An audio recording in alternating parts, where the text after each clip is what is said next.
The book of Exodus, chapter 1. Now these are the names of the children of Israel, which came into Egypt. Every man in his household came with Jacob. Reuben, Simeon, Levi, and Judah, Issachar, Zebulun, and Benjamin, Dan and Naphtali, Gad and Asher. And all the souls that came out of the loins of Jacob were 70 souls, for Joseph was in Egypt already. And Joseph died, and all his brethren, and all that generation. And the children of Israel were fruitful, and increased abundantly, and multiplied, and waxed exceeding mighty, and the land was filled with them. Now there arose up a new king over Egypt, which knew not Joseph. And he said unto his people, Behold, the people of the children of Israel are more and mightier than we. Come on, let us deal wisely with them, lest they multiply.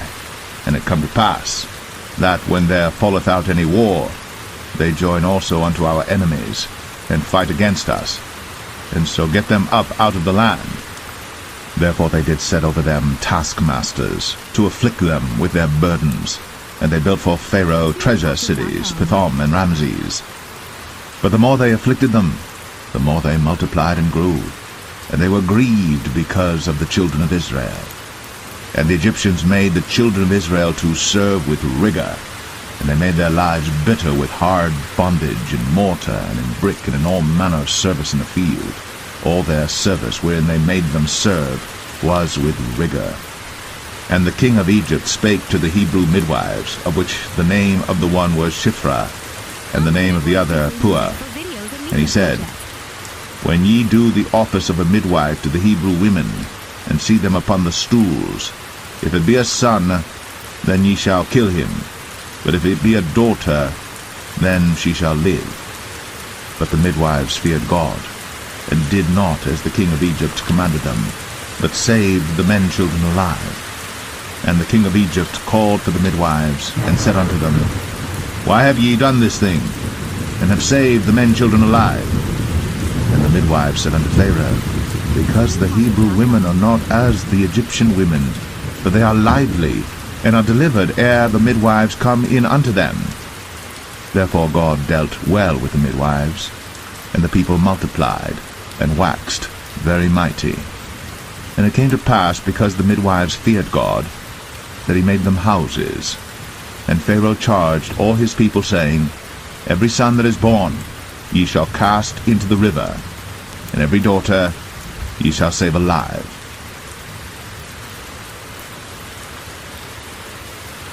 Unlimited royalty-free music for videos and media projects. Exodus 2. And there went a man of the house of Levi, and took to wife a daughter of Levi. And the woman conceived, and bare a son. And when she saw him that he was a goodly child, she hid him 3 months. And when she could not longer hide him, she took for him an ark of bulrushes, and daubed it with slime, and with pitch, and put the child therein. And she laid it in the flags by the river's brink. And his sister stood afar off, to wit what would be done to him. And the daughter of Pharaoh came down to wash herself at the river, and her maidens walked along by the river's side. And when she saw the ark among the flags, she sent her maid to fetch it. And when she had opened it, she saw the child, and behold, the babe wept. And she had compassion on him, and said, This is one of the Hebrews' children.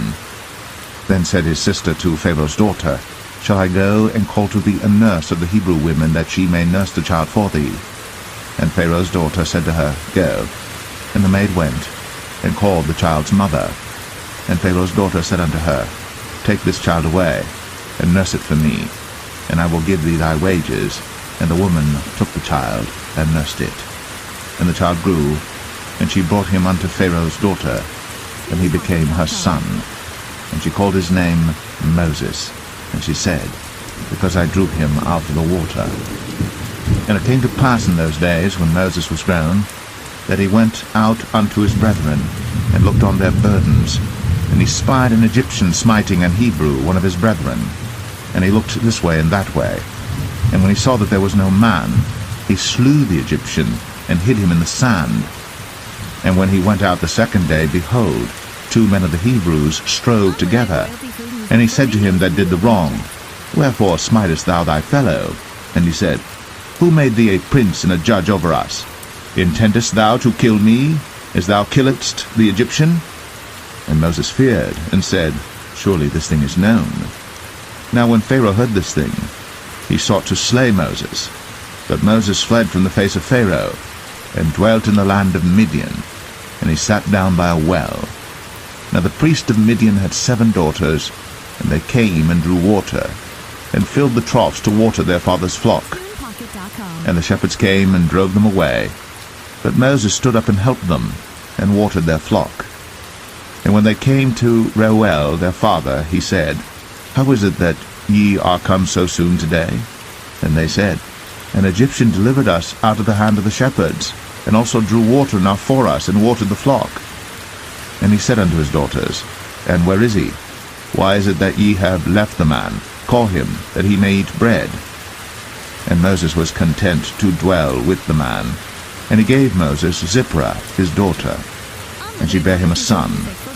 And he called his name Gershom, for he said, I have been a stranger in a strange land.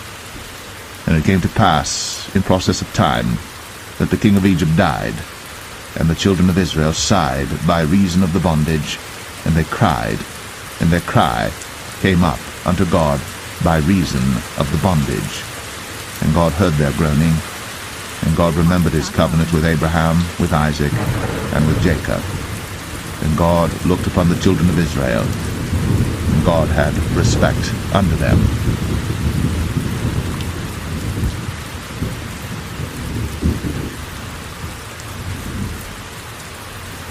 Exodus 3. Now Moses kept the flock of Jethro, his father-in-law, the priest of Midian. And he led the flock to the backside of the desert, and came to the mountain of God, even to Horeb. And the angel of the Lord appeared unto him in a flame of fire out of the midst of a bush. And he looked, and behold, the bush burned with fire, and the bush was not consumed. And Moses said, I will now turn aside and see this great sight, why the bush is not burnt. And when the Lord saw that he turned aside to see, God called unto him out of the midst of the bush, and said, Moses, Moses. And he said, Here am I. And he said, Draw not nigh hither. Put off thy shoes from off thy feet, for the place whereon thou standest is holy ground. Moreover, he said, I am the God of thy father, the God of Abraham, the God of Isaac, and the God of Jacob. And Moses hid his face, for he was afraid to look upon God. And the Lord said, I have surely seen the affliction of my people which are in Egypt, and have heard their cry by reason of their taskmasters. For I know their sorrows, and I am come down to deliver them out of the hand of the Egyptians, and to bring them up out of that land unto a good land, and a large, unto a land flowing with milk and honey, unto the place of the Canaanites, and the Hittites, and the Amorites, and the Perizzites, and the Hivites, and the Jebusites. Now therefore, behold, the cry of the children of Israel is come unto me, and I have also seen the oppression wherewith the Egyptians oppress them. Come now therefore, and I will send thee unto Pharaoh, that thou mayest bring forth my people, the children of Israel, out of Egypt. And Moses said unto God, Who am I that I should go unto Pharaoh, and that I should bring forth the children of Israel out of Egypt? And he said, Certainly I will be with thee, and this shall be a token unto thee, that I have sent thee. When thou hast brought forth the people out of Egypt, ye shall serve God upon this mountain. And Moses said unto God, Behold, when I come unto the children of Israel, and shall say unto them, The God of your fathers has sent me unto you, and they shall say to me, What is his name? What shall I say unto them? And God said unto Moses, I am that I am. And he said, Thus shalt thou say unto the children of Israel, I am hath sent me unto you. And God said moreover unto Moses, Thus shalt thou say unto the children of Israel, The Lord God of your fathers, the God of Abraham, the God of Isaac, and the God of Jacob, hath sent me unto you. This is my name forever, and this is my memorial unto all generations. Go and gather the elders of Israel together, and say unto them, The Lord God of your fathers, the God of Abraham, of Isaac, and of Jacob, appeared unto me, saying, I have surely visited you, and seen that which is done to you in Egypt. And I have said, I will bring you up out of the affliction of Egypt, unto the land of the Canaanites, and the Hittites, and the Amorites, and the Perizzites, and the Hivites, and the Jebusites, unto a land flowing with milk and honey. And they shall hearken to thy voice, and thou shalt come, thou and the elders of Israel, unto the king of Egypt, and ye shall say unto him, The Lord God of the Hebrews hath met with us. And now let us go, we beseech thee, 3 days' journey into the wilderness, that we may sacrifice to the Lord our God. And I am sure that the king of Egypt will not let you go, no, not by a mighty hand. And I will stretch out my hand, and smite Egypt with all my wonders which I will do in the midst thereof. And after that he will let you go. And I will give this people favor in the sight of the Egyptians, and it shall come to pass that when ye go, ye shall not go empty. But every woman shall borrow of her neighbor, and of her that sojourneth in her house, jewels of silver, and jewels of gold, and raiment. And ye shall put them upon your sons, and upon your daughters, and ye shall spoil the Egyptians.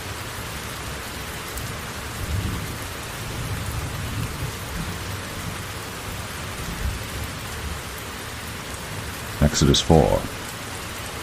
And Moses answered and said, But behold, they will not believe me, nor hearken unto my voice, for they will say, The Lord hath not appeared unto thee. And the Lord said unto him, What is that in thine hand? And he said, A rod. And he said, Cast it on the ground. And he cast it on the ground, and it became a serpent. And Moses fled from before it. And the Lord said unto Moses, Put forth thine hand, and take it by the tail. And he put forth his hand, and caught it. And it became a rod in his hand, that they may believe that the Lord God of their fathers, the God of Abraham, the God of Isaac, and the God of Jacob, hath appeared unto thee. And the Lord said furthermore unto him, Put now thine hand into thy bosom. And he put his hand into his bosom, and when he took it out, behold, his hand was leprous as snow. And he said, Put thine hand into thy bosom again. And he put his hand into his bosom again, and plucked it out of his bosom. And behold, it was turned again as his other flesh. And it shall come to pass, if they will not believe thee, neither hearken to the voice of the first sign, that they will believe the voice of the latter sign. And it shall come to pass, if they will not believe also these 2 signs, neither hearken unto thy voice, that thou shalt take of the water of the river, and pour it upon the dry land. And the water which thou takest out of the river shall become blood upon the dry land. And Moses said unto the Lord, O my Lord, I am not eloquent, neither heretofore nor since thou hast spoken unto thy servant, but I am slow of speech and of a slow tongue. And the Lord said unto him, Who hath made man's mouth? Or who maketh the dumb, or deaf, or the seeing, or the blind? Have not I the Lord? Now therefore go, and I will be with thy mouth, and teach thee what thou shalt say. And he said, O my Lord, send, I pray thee, by the hand of him whom thou wilt send. And the anger of the Lord was kindled against Moses. And he said, Is not Aaron the Levite thy brother? I know that he can speak well, and also, behold, he cometh forth to meet thee. And when he seeth thee, he will be glad in his heart. And thou shalt speak unto him, and put words in his mouth. And I will be with thy mouth, and with his mouth, and will teach you what ye shall do. And he shall be thy spokesman unto the people, and he shall be, even he, shall be to thee instead of a mouth, and thou shalt be to him instead of God. And thou shalt take this rod in thine hand, wherewith thou shalt do signs. And Moses went, and returned to Jethro his father-in-law, and said unto him, Let me go, I pray thee, and return unto my brethren which are in Egypt, and see whether they be yet alive. And Jethro said to Moses, Go in peace. And the Lord said unto Moses in Midian, Go, return into Egypt, for all the men are dead which sought thy life. And Moses took his wife and his sons, and set them upon an ass, And he returned to the land of Egypt. And Moses took the rod of God in his hand. And the Lord said unto Moses, When thou goest to return into Egypt, see that thou do all those wonders before Pharaoh, which I have put in thine hand. But I will harden his heart, that he shall not let the people go. And thou shalt say unto Pharaoh, Thus saith the Lord, Israel is my son, even my firstborn. And I say unto thee, Let my son go, that he may serve me. And if thou refuse to let him go, behold, I will slay thy son, even thy firstborn. And it came to pass by the way in the inn, that the Lord met him, and sought to kill him. Then Zipporah took a sharp stone, and cut off the foreskin of her son, and cast it at his feet, and said, Surely a bloody husband art thou to me. So he let him go. Then she said, A bloody husband thou art, because of the circumcision. And the Lord said to Aaron, Go into the wilderness to meet Moses. And he went, and met him in the mount of God, and kissed him. And Moses told Aaron all the words of the Lord who had sent him, and all the signs which he had commanded him. And Moses and Aaron went and gathered together all the elders of the children of Israel. And Aaron spake all the words which the Lord had spoken unto Moses, and did the signs in the sight of the people. And the people believed. And when they heard that the Lord had visited the children of Israel, and that he had looked upon their affliction, then they bowed their heads and worshipped. Unlimited royalty-free music for videos and media projects.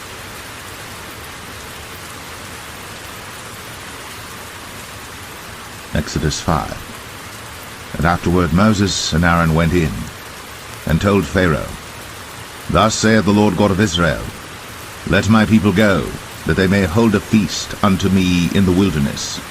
And Pharaoh said, Who is the Lord that I should obey his voice to let Israel go? I know not the Lord, neither will I let Israel go. And they said, God of the Hebrews hath met with us. Let us go, we pray thee, 3 days' journey into the desert, and sacrifice unto the Lord our God, lest he fall upon us with pestilence, or with the sword. And the king of Egypt said unto them, Wherefore do ye, Moses and Aaron, let the people from their works get you unto your burdens? And Pharaoh said, Behold, the people of the land now are many, and ye make them rest from their burdens. And Pharaoh commanded the same day the taskmasters of the people and their officers, saying, Ye shall no more give the people straw to make brick, as heretofore. Let them go and gather straw for themselves. And the tale of the bricks which they did make heretofore, ye shall lay upon them. Ye shall not diminish aught thereof. For they be idle. Therefore they cry, saying, Let us go and sacrifice to our God. Let their more work be laid upon the men, that they may labor therein, and let them not regard vain words. And the taskmasters of the people went out, and their officers. And they spake to the people, saying, Thus saith Pharaoh, I will not give you straw. Go ye, get you straw where you can find it, yet not aught of your work shall be diminished. So the people were scattered abroad throughout all the land of Egypt to gather stubble instead of straw.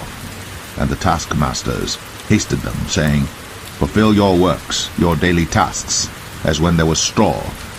And the officers of the children of Israel, which Pharaoh's taskmasters had set over them, were beaten and demanded, Wherefore have ye not fulfilled your task in making brick both yesterday and today as heretofore?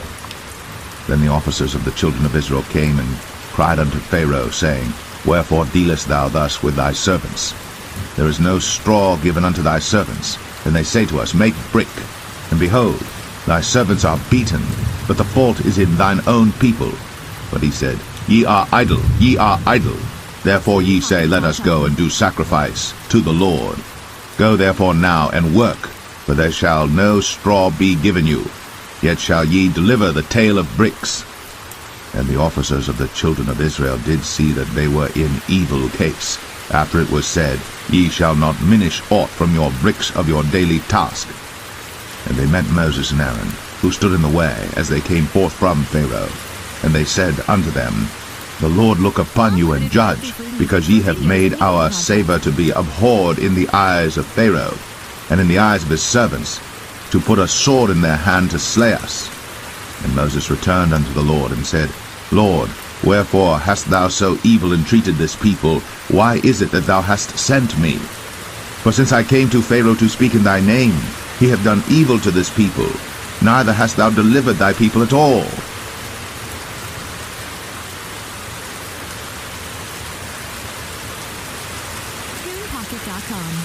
Exodus 6. Then the Lord said unto Moses, Now shalt thou see what I will do to Pharaoh. For with a strong hand shall he let them go, and with a strong hand shall he drive them out of his land. And God spake unto Moses, and said unto him, I am the Lord. And I appeared unto Abraham, unto Isaac, and unto Jacob, by the name of God Almighty. But by my name Jehovah was I not known to them. And I have also established my covenant with them, to give them the land of Canaan, the land of their pilgrimage, wherein they were strangers. And I have also heard the groaning of the children of Israel, whom the Egyptians keep in bondage. And I have remembered my covenant. Wherefore say unto the children of Israel, I am the Lord, and I will bring you out from under the burdens of the Egyptians, and I will rid you out of their bondage, and I will redeem you with a stretched out arm and with great judgments. And I will take you to me for a people, and I will be to you a God, and ye shall know that I am the Lord your God, which bringeth you out from under the burdens of the Egyptians. And I will bring you in unto the land, concerning the which I did swear to give it to Abraham, to Isaac, and to Jacob, and I will give it you for an heritage. I am the Lord. And Moses spake so unto the children of Israel, that they hearkened not unto Moses for anguish of spirit, and for cruel bondage. And the Lord spake unto Moses, saying, Go in, speak unto Pharaoh king of Egypt, that he let the children of Israel go out of his land. And Moses spake before the Lord, saying, Behold, the children of Israel have not hearkened unto me. How then shall Pharaoh hear me, who am of uncircumcised lips? And the Lord spake unto Moses and unto Aaron, and gave them a charge unto the children of Israel, and unto Pharaoh king of Egypt, to bring the children of Israel out of the land of Egypt. These be the heads of their fathers' houses, the sons of Reuben, the firstborn of Israel, Hanok and Palu, Hezron and Carmi. These be the families of Reuben. And the sons of Simeon, Jemuel and Jamin, and Ohad and Jachin, and Zohar and Shaul the son of the Canaanitish woman. These are the families of Simeon. And these are the names of the sons of Levi according to their generations, Gershon and Kohath and Merari. And the years of the life of Levi were 137 years. The sons of Gershon, Libni and Shimei, according to their families. And the sons of Kohath, Amram and Izhar, and Hebron and Uzziel. And the years of the life of Kohath were 133 years. And the sons of Merari, Mahalai and Mushai. These are the families of Levi according to their generations. And Amram took him Jochebed, his father's sister, to wife, and she bare him, Aaron and Moses. And the years of the life of Amram were 137 years. And the sons of Izhar, Korah and Nepheg and Zichri. And the sons of Uzziel, Mishael and Elzaphan and Zithri. And Aaron took him Elisheba, daughter of Aminadab, sister of Nahshon, to wife, and she bare him Nadab and Abihu, Eleazar and Ithamar. And the sons of Korah, Asir and Elkanah and Abiasaph. These are the families of the Korhites. And Eleazar, Aaron's son, took him one of the daughters of Putiel to wife, and she bare him Phinehas. These are the heads of the fathers of the Levites according to their families. These are that Aaron and Moses, to whom the Lord said, Bring out the children of Israel from the land of Egypt, according to their armies. These are they which spake to Pharaoh king of Egypt, to bring out the children of Israel from Egypt. These are that Moses and Aaron. And it came to pass on the day when the Lord spake unto Moses in the land of Egypt, that the Lord spake unto Moses, saying, I am the Lord. Speak thou unto Pharaoh king of Egypt all that I say unto thee. And Moses said before the Lord, Behold, I am of uncircumcised lips, and how shall Pharaoh hearken unto me?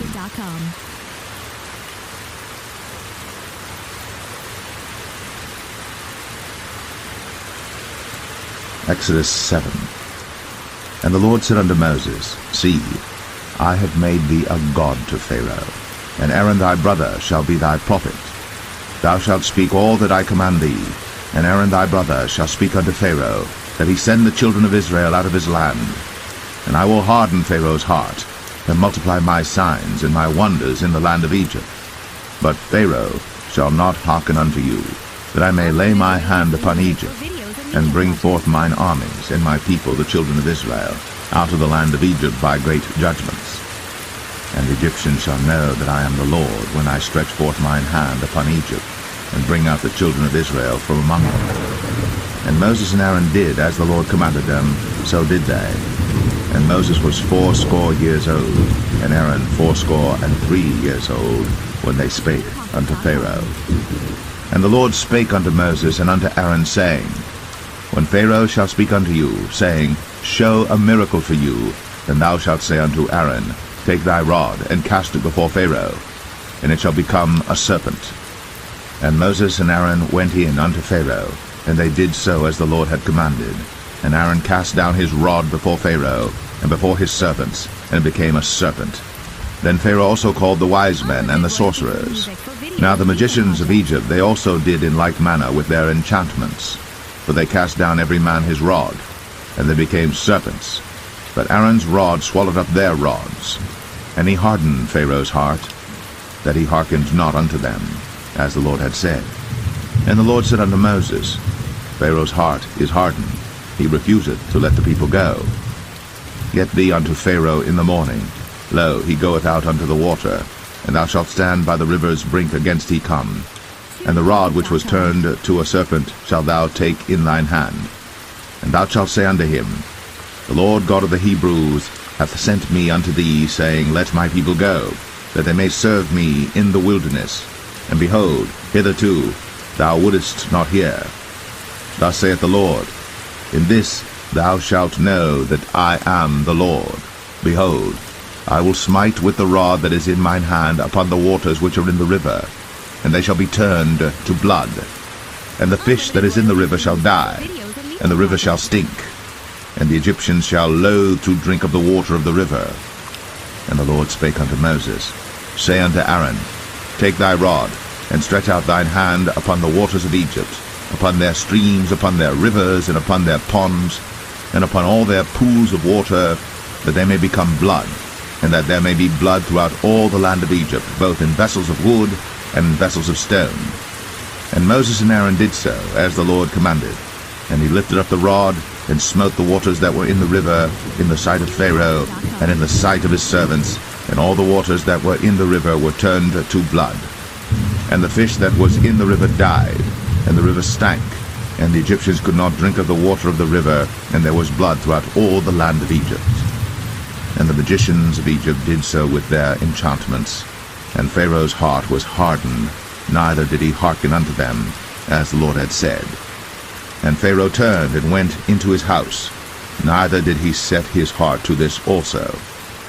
And all the Egyptians digged around about the river for water to drink, for they could not drink of the water of the river. And 7 days were fulfilled. After that the Lord had smitten the river.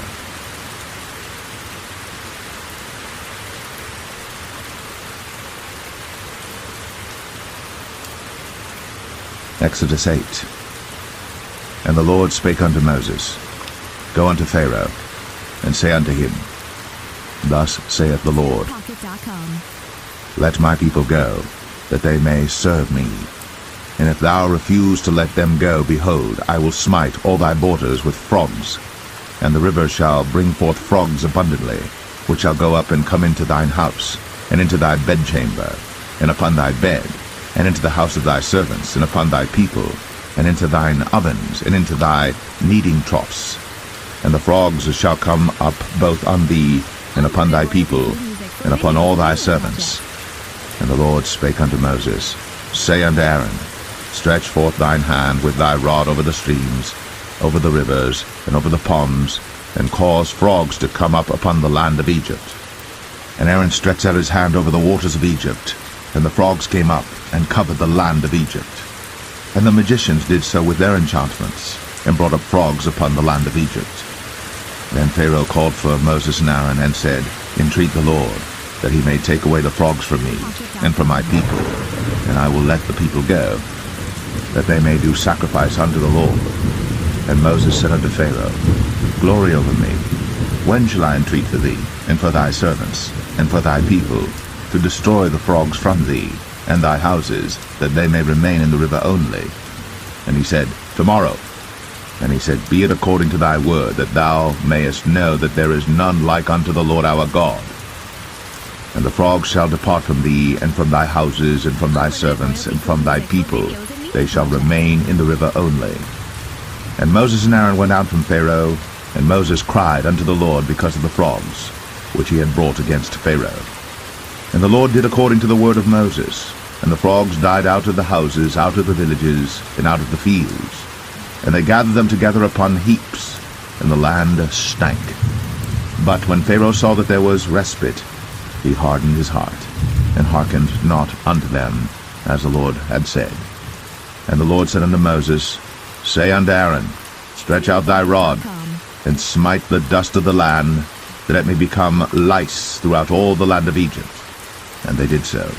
For Aaron stretched out his hand with his rod, and smote the dust of the earth, and it became lice in man and in beast. All the dust of the land became lice throughout all the land of Egypt. And the magicians did so with their enchantments to bring forth lice, but they could not, so there were lice upon man and upon beast. Then the magicians said unto Pharaoh, This is the finger of God. And Pharaoh's heart was hardened, and he hearkened not unto them, as the Lord had said. And the Lord said unto Moses, Rise up early in the morning, and stand before Pharaoh. Lo, he cometh forth to the water. And say unto him, Thus saith the Lord, Let my people go, that they may serve me.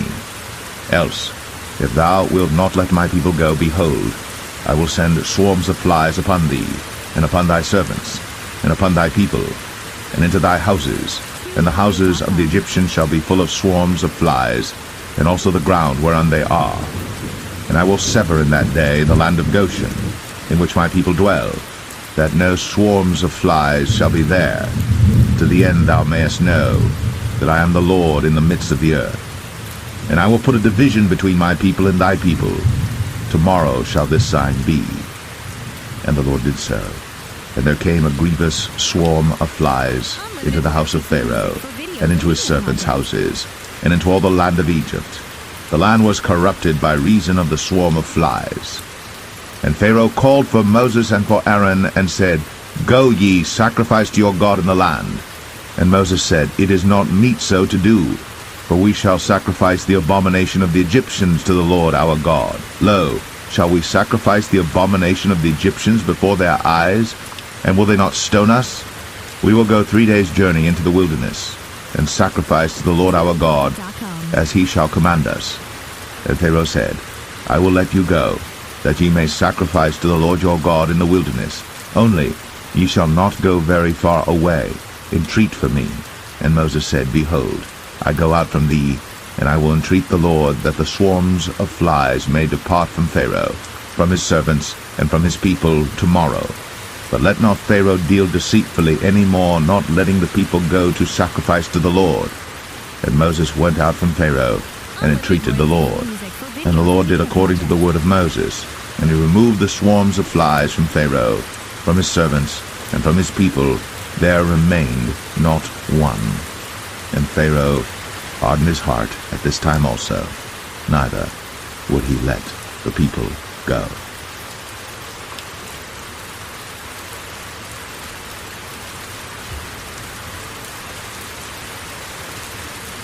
Exodus 9. Then the Lord said unto Moses, Go in unto Pharaoh, and tell him, Thus saith the Lord God of the Hebrews, Let my people go, that they may serve me. For if thou refuse to let them go, and wilt hold them still, behold, the hand of the Lord is upon thy cattle which is in the field, upon the horses, upon the asses, upon the camels, upon the oxen, and upon the sheep. There shall be a very grievous murrain. And the Lord shall sever between the cattle of Israel and the cattle of Egypt, and there shall nothing die of all that is the children's of Israel. And the Lord appointed a set time, saying, Tomorrow the Lord shall do this thing in the land. And the Lord did that thing on the morrow, and all the cattle of Egypt died, but of the cattle of the children of Israel died not one. And Pharaoh sent, and behold, there was not one of the cattle of the Israelites dead, and the heart of Pharaoh was hardened, and he did not let the people go. And the Lord said unto Moses and unto Aaron, Take to you handfuls of ashes of the furnace, and let Moses sprinkle it toward the heaven in the sight of Pharaoh, and it shall become small dust in all the land of Egypt, and shall be a boil breaking forth with blains upon man and upon beast throughout all the land of Egypt. Then they took ashes of the furnace, and stood before Pharaoh. Then Moses sprinkled it up toward heaven, and it became a boil, breaking forth with blains upon man and upon beast. And the magicians could not stand before Moses because of the boils, for the boil was upon the magicians and upon all the Egyptians. And the Lord hardened the heart of Pharaoh, and he hearkened not unto them, as the Lord had spoken unto Moses. And the Lord said unto Moses, Rise up early in the morning, and stand before Pharaoh, and say unto him, Thus saith the Lord God of the Hebrews, Let my people go, that they may serve me. For I will at this time send all my plagues upon thine heart, and upon thy servants, and upon thy people, that thou mayest know that there is none like me in all the earth. For now I will stretch out my hand, that I may smite thee and thy people with pestilence, and thou shalt be cut off from the earth. And in very deed for this cause have I raised thee up, for to show in thee my power, and that my name may be declared throughout all the earth. As yet exaltest thou thyself against my people, that thou wilt not let them go.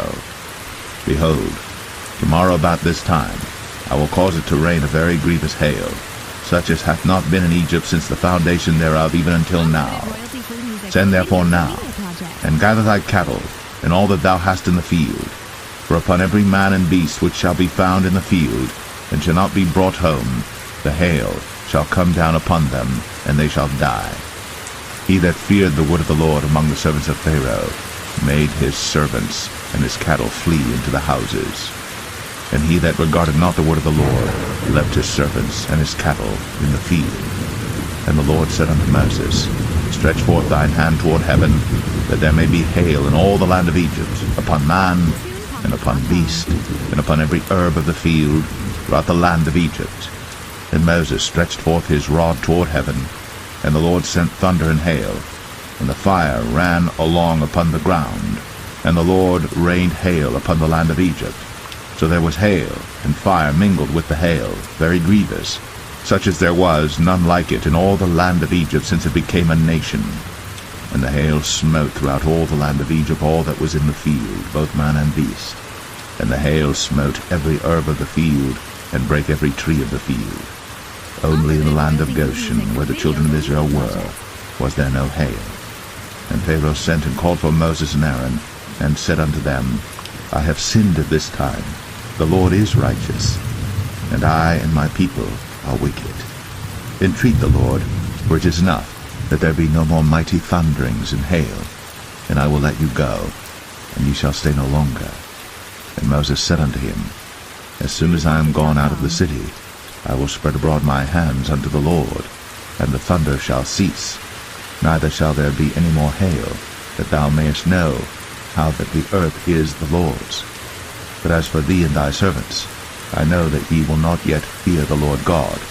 And the flax and the barley were smitten, for the barley was in the ear, and the flax was bold. But the wheat and the rye were not smitten, for they were not grown up.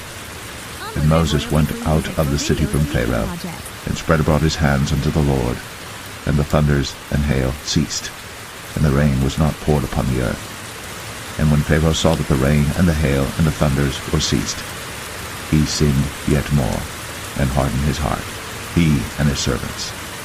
And the heart of Pharaoh was hardened, neither would he let the children of Israel go, as the Lord had spoken by Moses.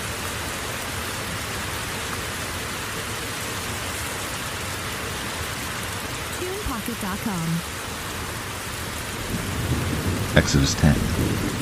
And the Lord said unto Moses, Go in unto Pharaoh, for I have hardened his heart, and the heart of his servants, that I might show these my signs before him, and that thou mayest tell in the ears of thy son, and of thy son's son, what things I have wrought in Egypt, and my signs which I have done among them, that ye may know how that I am the Lord.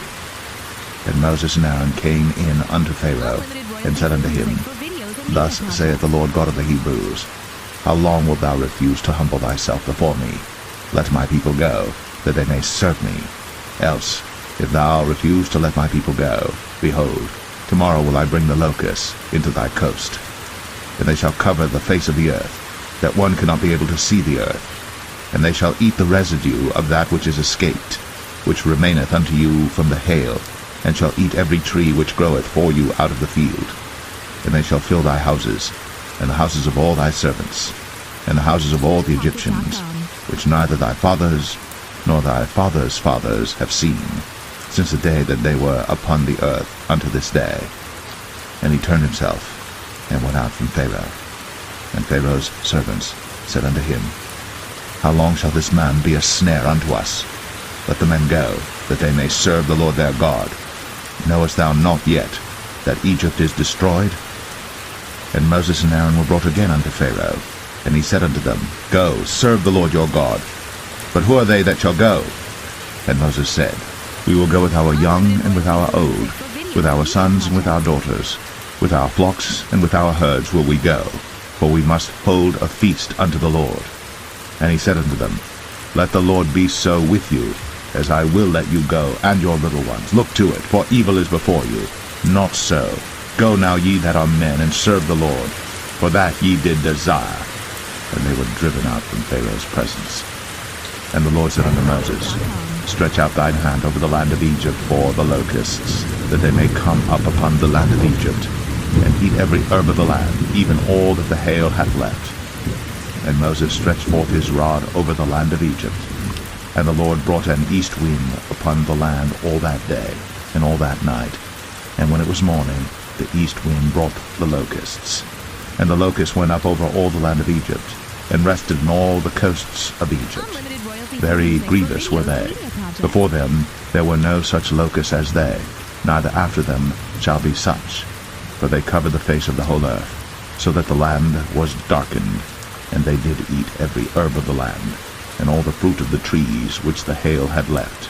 And there remained not any green thing in the trees, or in the herbs of the field, through all the land of Egypt. Then Pharaoh called for Moses and Aaron in haste, and he said, I have sinned against the Lord your God and against you. Now therefore forgive, I pray thee, my sin only this once, and entreat the Lord your God, that he may take away from me this death only. And he went out from Pharaoh, and entreated the Lord.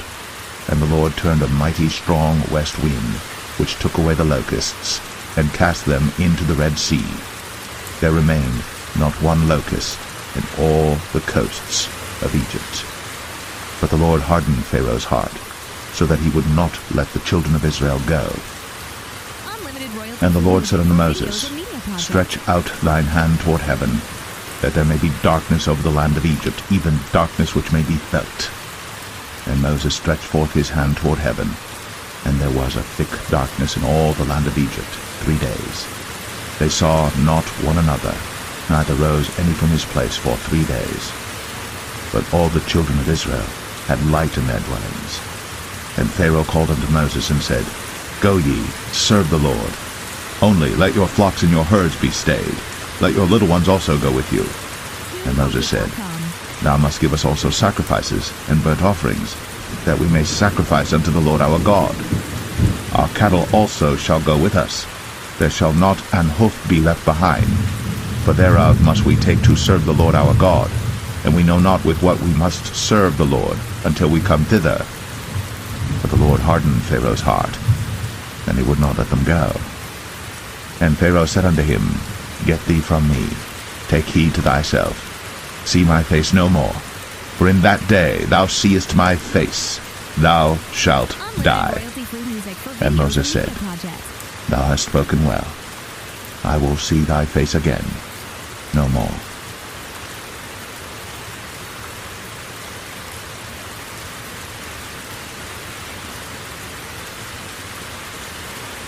Exodus 11. And the Lord said unto Moses, Yet will I bring one plague more upon Pharaoh and upon Egypt. Afterwards he will let you go hence. When he shall let you go, he shall surely thrust you out hence altogether. Speak now in the ears of the people, and let every man borrow of his neighbor, and every woman of her neighbor, jewels of silver and jewels of gold. And the Lord gave the people favor in the sight of the Egyptians. Moreover, the man Moses was very great in the land of Egypt, in the sight of Pharaoh's servants, and in the sight of the people. And Moses said, Thus saith the Lord, About midnight will I go out into the midst of Egypt, and all the firstborn in the land of Egypt shall die, from the firstborn of Pharaoh that sitteth upon his throne, even unto the firstborn of the maidservant that is behind the mill, and all the firstborn of beasts. And there shall be a great cry throughout all the land of Egypt, such as there was none like it, nor shall be like it any more. But against any of the children of Israel shall not a dog move his tongue, against man or beast, that ye may know how that the Lord doth put a difference between the Egyptians and Israel. And all these thy servants shall come down unto me, and bow down themselves unto me, saying, Get thee out, and all the people that follow thee. And after that I will go out. And he went out from Pharaoh in a great anger. And the Lord said unto Moses, Pharaoh shall not hearken unto you, that my wonders may be multiplied in the land of Egypt. And Moses and Aaron did all these wonders before Pharaoh. And the Lord hardened Pharaoh's heart, so that he would not let the children of Israel go out of his land.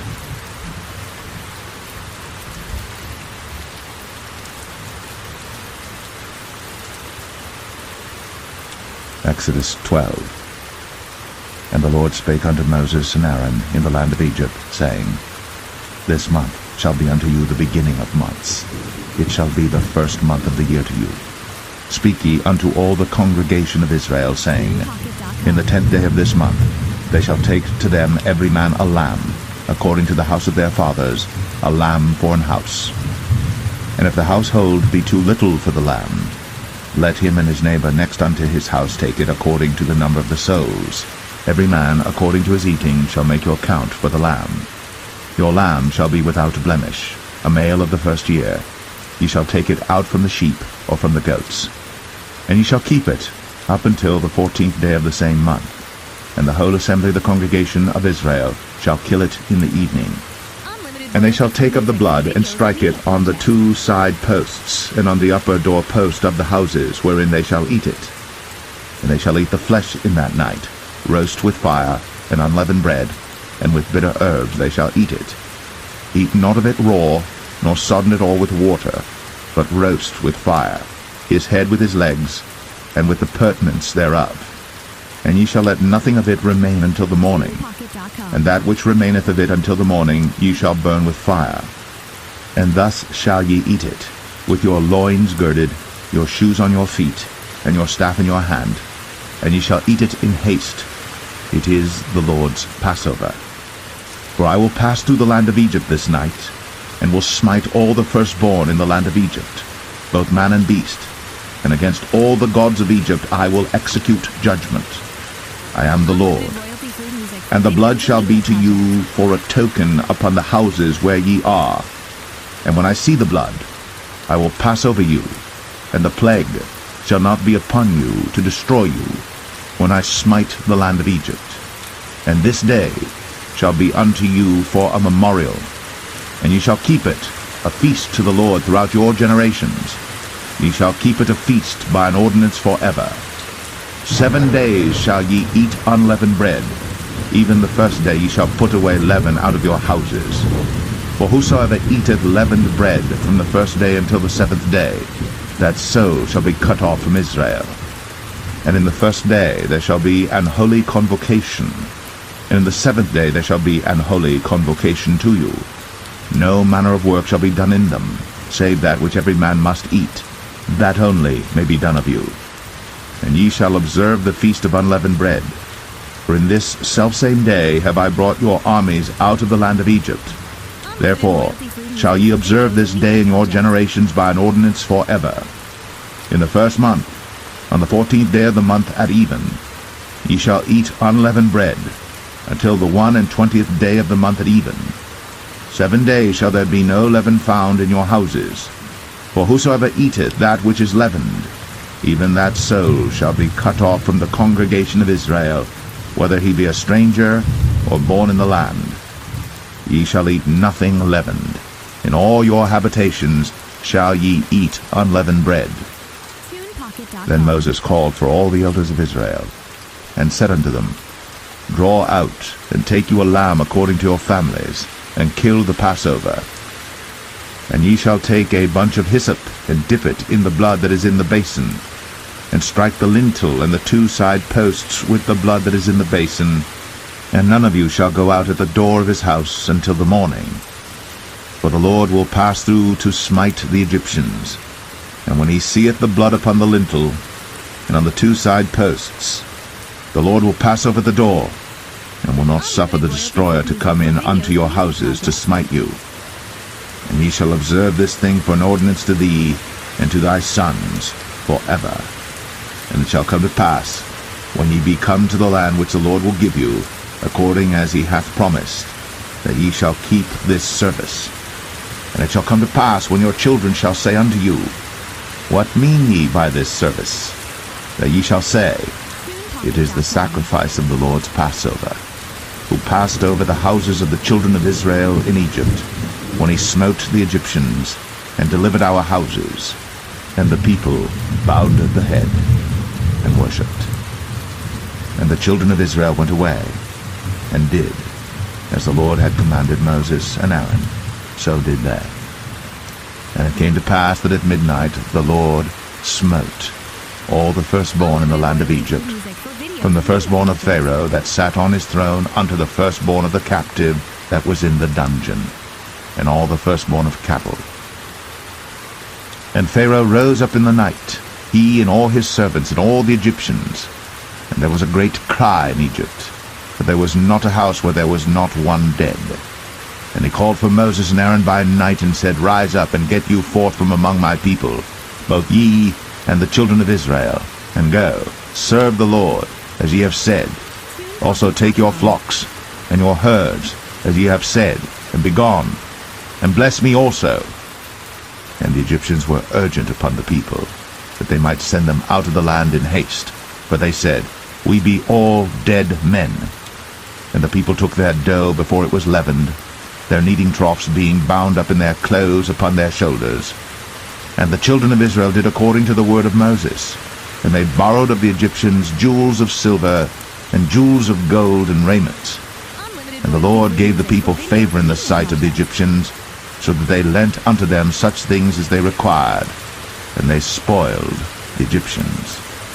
And the children of Israel journeyed from Ramses to Succoth, about 600,000 on foot, that were men, beside children. And a mixed multitude went up also with them, and flocks and herds, even very much cattle. And they baked unleavened cakes of the dough which they brought forth out of Egypt, for it was not leavened, because they were thrust out of Egypt, and could not tarry, neither had they prepared for themselves any victual. Now the sojourning of the children of Israel, who dwelt in Egypt, was 430 years. And it came to pass at the end of the 430 years, even the selfsame day it came to pass, that all the hosts of the Lord went out from the land of Egypt. It is a night to be much observed unto the Lord for bringing them out from the land of Egypt. This is that night of the Lord to be observed of all the children of Israel in their generations. And the Lord said unto Moses and Aaron, This is the ordinance of the Passover. There shall no stranger eat thereof. But every man's servant that is bought for money, when thou hast circumcised him, then shall he eat thereof. A foreigner and an hired servant shall not eat thereof. In one house shall it be eaten. Thou shalt not carry forth aught of the flesh abroad out of the house, neither shall ye break a bone thereof. All the congregation of Israel shall keep it. And when a stranger shall sojourn with thee, and will keep the Passover to the Lord, let all his males be circumcised, and then let him come near and keep it. And he shall be as one that is born in the land. For no uncircumcised person shall eat thereof. One law shall be to him that is homeborn, and unto the stranger that sojourneth among you. Thus did all the children of Israel, as the Lord commanded Moses and Aaron, so did they. And it came to pass the selfsame day that the Lord did bring the children of Israel out of the land of Egypt by their armies.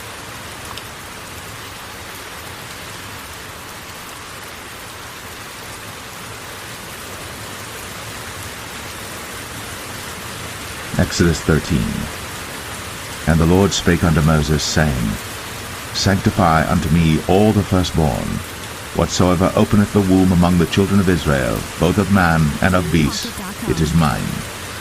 And Moses said unto the people, Remember this day in which ye came out from Egypt, out of the house of bondage.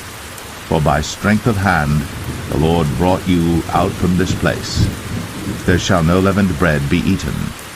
This day came ye out in the month Abib.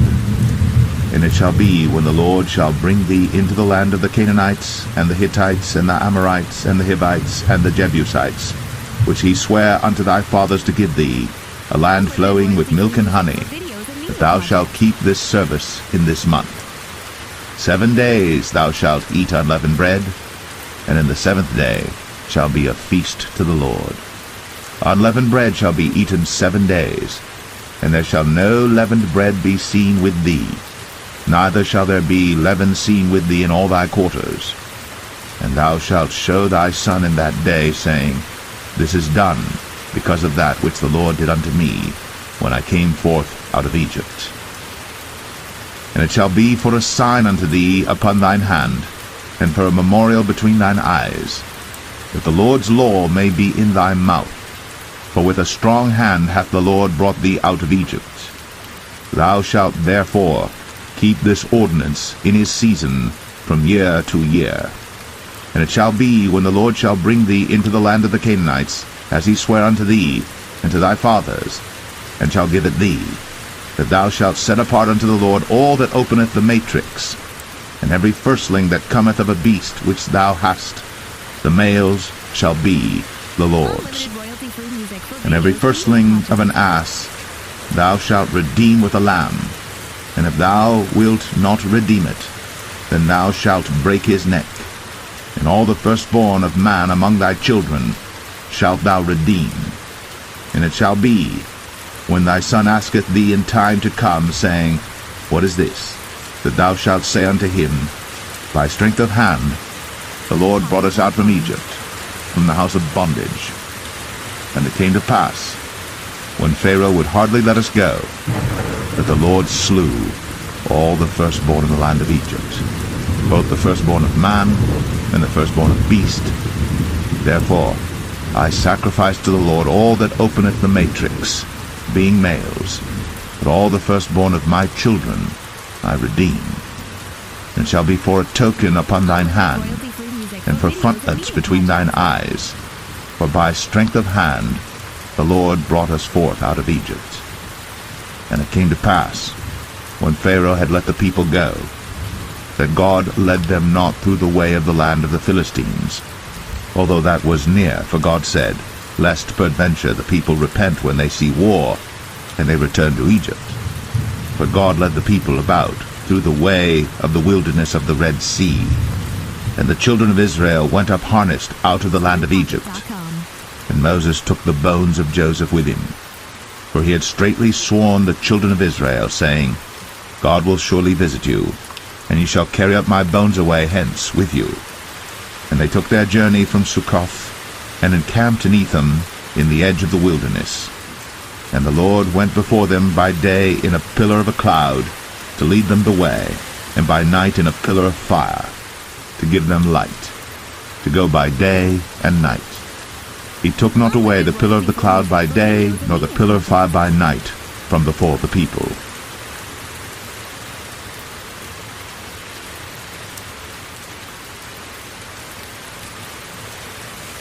Exodus 14. And the Lord spake unto Moses, saying, Speak unto the children of Israel, that they turn and encamp before Pi-hahiroth, between Migdol and the sea, over against Baal-zephon, Before it shall ye encamp by the sea. For Pharaoh will say of the children of Israel, They are entangled in the land. The wilderness hath shut them in. And I will harden Pharaoh's heart, that he shall follow after them. And I will be honored upon Pharaoh, and upon all his host, that the Egyptians may know that I am the Lord. And they did so. And it was told the king of Egypt that the people fled, and the heart of Pharaoh and of his servants was turned against the people, and they said, Why have we done this, that we have let Israel go from serving us? And he made ready his chariot, and took his people with him. And he took 600 chosen chariots, and all the chariots of Egypt, and captains over every one of them. And the Lord hardened the heart of Pharaoh king of Egypt, and he pursued after the children of Israel. And the children of Israel went out with an high hand. But the Egyptians pursued after them all the horses and chariots of Pharaoh, and his horsemen and his army, and overtook them encamping by the sea, beside Pi-hahiroth, before Baal-zephon. And when Pharaoh drew nigh, the children of Israel lifted up their eyes, and behold, the Egyptians marched after them, and they were sore afraid. And the children of Israel cried out unto the Lord, and they said unto Moses, Because there were no graves in Egypt, hast thou taken us away to die in the wilderness? Wherefore hast thou dealt thus with us, to carry us forth out of Egypt? Is not this the word that we did tell thee in Egypt, saying, Let us alone, that we may serve the Egyptians? For it had been better for us to serve the Egyptians, than that we should die in the wilderness. And Moses said unto the people, Fear ye not, stand still, and see the salvation of the Lord, which he will show to you today. For the Egyptians whom ye have seen today, ye shall see them again no more forever. The Lord shall fight for you, and ye shall hold your peace. And the Lord said unto Moses, Wherefore criest thou unto me? Speak unto the children of Israel, that they go forward. But lift thou up thy rod, and stretch out thine hand over the sea, and divide it. And the children of Israel shall go on dry ground through the midst of the sea. And I, behold, I will harden the hearts of the Egyptians, and they shall follow them. And I will get me honor upon Pharaoh, and upon all his host, upon his chariots, and upon his horsemen. And the Egyptians shall know that I am the Lord, when I have gotten me honor upon Pharaoh, upon his chariots, and upon his horsemen. And the angel of God, which went before the camp of Israel, removed, and went behind them. And the pillar of the cloud went from before their face, and stood behind them. And it came between the camp of the Egyptians and the camp of Israel. And it was a cloud and darkness to them, but it gave light by night to these, so that the one came not near the other all the night. And Moses stretched out his hand over the sea, and the Lord caused the sea to go back by a strong east wind all that night, and made the sea dry land, and the waters were divided. And the children of Israel went into the midst of the sea upon the dry ground, and the waters were a wall unto them on their right hand and on their left. And the Egyptians pursued, and went in after them to the midst of the sea, even all Pharaoh's horses, his chariots, and his horsemen. And it came to pass that in the morning watch the Lord looked unto the host of the Egyptians through the pillar of fire and of the cloud, and troubled the host of the Egyptians, and took off their chariot wheels, that they drave them heavily, so that the Egyptians said, Let us flee from the face of Israel, for the Lord fighteth for them against the Egyptians. And the Lord said unto Moses, Stretch out thine hand over the sea, that the waters may come again upon the Egyptians, upon their chariots, and upon their horsemen. And Moses stretched forth his hand over the sea, and the sea returned to his strength when the morning appeared, and the Egyptians fled against it. And the Lord overthrew the Egyptians in the midst of the sea. And the waters returned and covered the chariots, and the horsemen, and all the host of Pharaoh that came into the sea after them. There remained not so much as one of them. But the children of Israel walked upon dry land in the midst of the sea, and the waters were a wall unto them on their right hand and on their left. Thus the Lord saved Israel that day out of the hand of the Egyptians, and Israel saw the Egyptians dead upon the seashore. And Israel saw that great work which the Lord did upon the Egyptians, and the people feared the Lord, and believed the Lord and his servant Moses.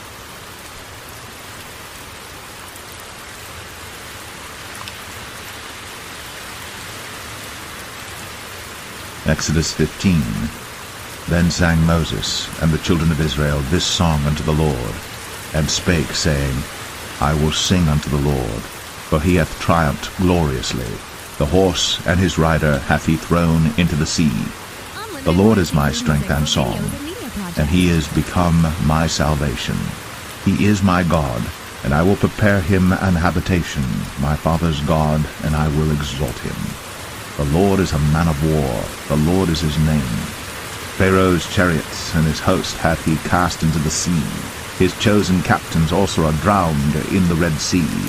The depths have covered them, they sank into the bottom as a stone. Thy right hand, O Lord, is become glorious in power. Thy right hand, O Lord, hath dashed in pieces the enemy. And in the greatness of thine excellency thou hast overthrown them that rose up against thee. Thou sentest forth thy wrath, which consumed them as stubble. And with the blast of thy nostrils the waters were gathered together. The floods stood upright as an heap, and the depths were congealed in the heart of the sea. The enemy said, I will pursue, I will overtake, I will divide the spoil. My lust shall be satisfied upon them. I will draw my sword, my hand shall destroy them. Thou didst blow with thy wind, the sea covered them. They sank as lead in the mighty waters. Who is like unto thee, O Lord, among the gods? Who is like thee, glorious in holiness, fearful in praises, doing wonders? Thou stretchest out thy right hand, the earth swallowed them. Thou in thy mercy hast led forth the people which thou hast redeemed. Thou hast guided them in thy strength unto thy holy habitation. The people shall hear and be afraid. Sorrow shall take hold on the inhabitants of Palestina. Then the dukes of Edom shall be amazed. The mighty men of Moab, trembling, shall take hold upon them. All the inhabitants of Canaan shall melt away. Fear and dread shall fall upon them. By the greatness of thine arm they shall be as still as a stone, till thy people pass over, O Lord, till the people pass over, which thou hast purchased. Thou shalt bring them in, and plant them in the mountain of thine inheritance, in the place, O Lord, which thou hast made for thee to dwell in the sanctuary, O Lord, which thy hands have established. The Lord shall reign for ever and ever. For the horse of Pharaoh went in with his chariots and with his horsemen into the sea, and the Lord brought again the waters of the sea upon them. But the children of Israel went on dry land in the midst of the sea. And Miriam the prophetess, the sister of Aaron, took a timbrel in her hand, and all the women went out after her with timbrels and with dances. And Miriam answered them, Sing ye to the Lord, for he hath triumphed gloriously. The horse and his rider hath he thrown into the sea. So Moses brought Israel from the Red Sea, and they went out into the wilderness of Shur. And they went 3 days in the wilderness and found no water. And when they came to Marah, they could not drink of the waters of Marah, for they were bitter. Therefore the name of it was called Marah. And the people murmured against Moses, saying, What shall we drink? And he cried unto the Lord, and the Lord showed him a tree, which when he had cast into the waters were made sweet.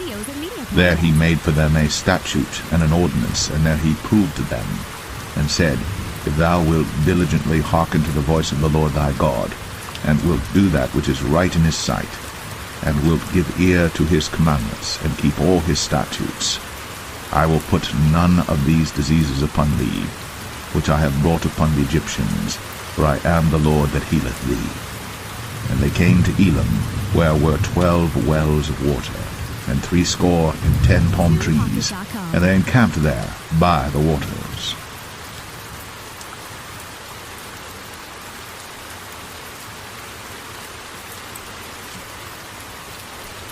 Exodus 16. And they took their journey from Elim, and all the congregation of the children of Israel came unto the wilderness of Sin, which is between Elim and Sinai, on the 15th day of the 2nd month, after their departing out of the land of Egypt. And the whole congregation of the children of Israel murmured against Moses and Aaron in the wilderness. And the children of Israel said unto them, Would to God we had died by the hand of the Lord in the land of Egypt, when we sat by the flesh pots, and when we did eat bread to the full. For ye have brought us forth into this wilderness to kill this whole assembly with hunger. Then said the Lord unto Moses, Behold, I will rain bread from heaven for you, And the people shall go out and gather a certain rate every day, that I may prove them, whether they will walk in my law or no. And it shall come to pass that on the 6th day they shall prepare that which they bring in, and it shall be twice as much as they gather daily. And Moses and Aaron said unto all the children of Israel, At even, then you shall know that the Lord hath brought you out from the land of Egypt. And in the morning, then ye shall see the glory of the Lord, for that he heareth your murmurings against the Lord. And what are we that ye murmur against us? And Moses said, This shall be when the Lord shall give you in the evening flesh to eat, and in the morning bread to the full, for that the Lord heareth your murmurings, which ye murmur against him. And what are we? Your murmurings are not against us, but against the Lord. And Moses spake unto Aaron, Say unto all the congregation of the children of Israel, Come near before the Lord, for he hath heard your murmurings. And it came to pass, as Aaron spake unto the whole congregation of the children of Israel, that they looked toward the wilderness, and behold, the glory of the Lord appeared in the cloud. And the Lord spake unto Moses, saying, I have heard the murmurings of the children of Israel. Speak unto them, saying, At even ye shall eat flesh, and in the morning ye shall be filled with bread, and ye shall know that I am the Lord your God. And it came to pass that at even the quails came up and covered the camp, and in the morning the dew lay round about the host. And when the dew that lay was gone up, behold, upon the face of the wilderness there lay a small round thing, as small as the hoarfrost on the ground. And when the children of Israel saw it, they said one to another, It is manna, for they wist not what it was. And Moses said unto them, This is the bread which the Lord hath given you to eat. This is the thing which the Lord hath commanded. Gather of it every man according to his eating, an omer for every man according to the number of your persons. Take ye every man for them which are in his tents. And the children of Israel did so, and gathered some more, some less. And when they did meet it with an omer, he that gathered much had nothing over, and he that gathered little had no lack. They gathered every man according to his eating. And Moses said, Let no man leave of it till the morning. Notwithstanding they hearkened not unto Moses, but some of them left of it until the morning, and it bred worms, and stank. And Moses was wroth with them. And they gathered it every morning, every man according to his eating. And when the sun waxed hot, it melted. And it came to pass, that on the 6th day they gathered twice as much bread, 2 omers for one man. And all the rulers of the congregation came and told Moses. And he said unto them, This is that which the Lord hath said. Tomorrow is the rest of the holy Sabbath unto the Lord. Bake that which ye shall bake today, and seethe that ye will seethe, and that which remaineth over lay up for you to be kept until the morning. And they laid it up till the morning, as Moses bade, and it did not stink, neither was there any worm therein. And Moses said, Eat that today, for today is a Sabbath unto the Lord. Today ye shall not find it in the field. 6 days ye shall gather it, but on the 7th day, which is the Sabbath, in it there shall be none. And it came to pass that there went out some of the people on the 7th day for to gather, and they found none. And the Lord said unto Moses, How long refuse ye to keep my commandments and my laws? See, for that the Lord hath given you the Sabbath. Therefore he giveth you on the 6th day the bread of 2 days. Abide ye every man in his place. Let no man go out of his place on the 7th day. So the people rested on the 7th day. And the house of Israel called the name thereof manna. And it was like coriander seed, white, and the taste of it was like wafers made with honey. And Moses said, This is the thing which the Lord commandeth. Fill an omer of it to be kept for your generations, that they may see the bread wherewith I have fed you in the wilderness, when I brought you forth from the land of Egypt. And Moses said unto Aaron, Take a pot, and put an omer full of manna therein, and lay it up before the Lord, to be kept for your generations. As the Lord commanded Moses, so Aaron laid it up before the testimony to be kept. And the children of Israel did eat manna 40 years, until they came to a land inhabited. They did eat manna until they came unto the borders of the land of Canaan. Now an omer is the 10th part of an ephah.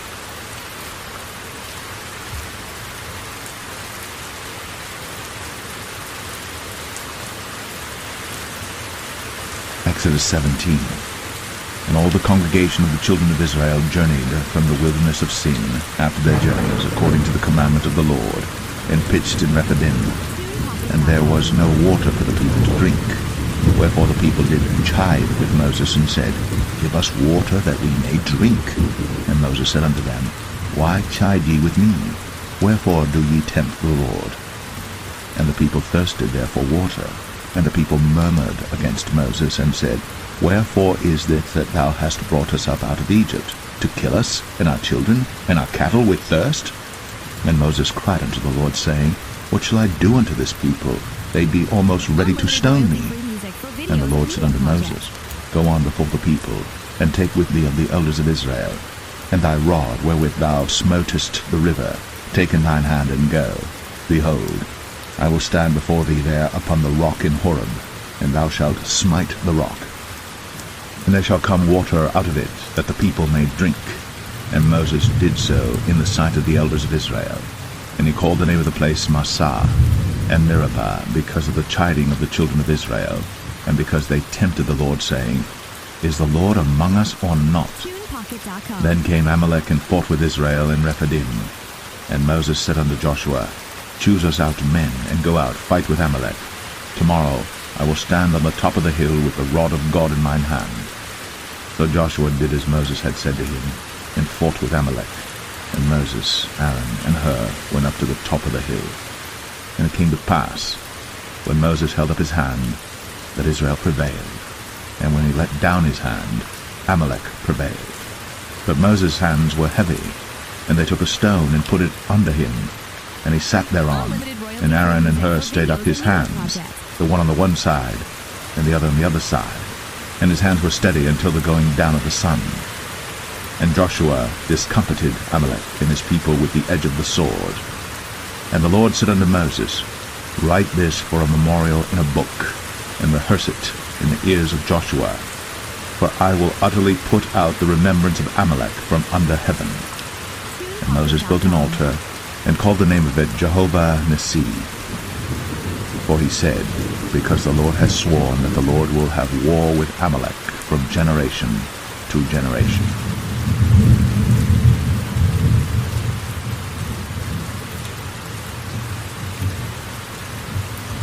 Exodus 18.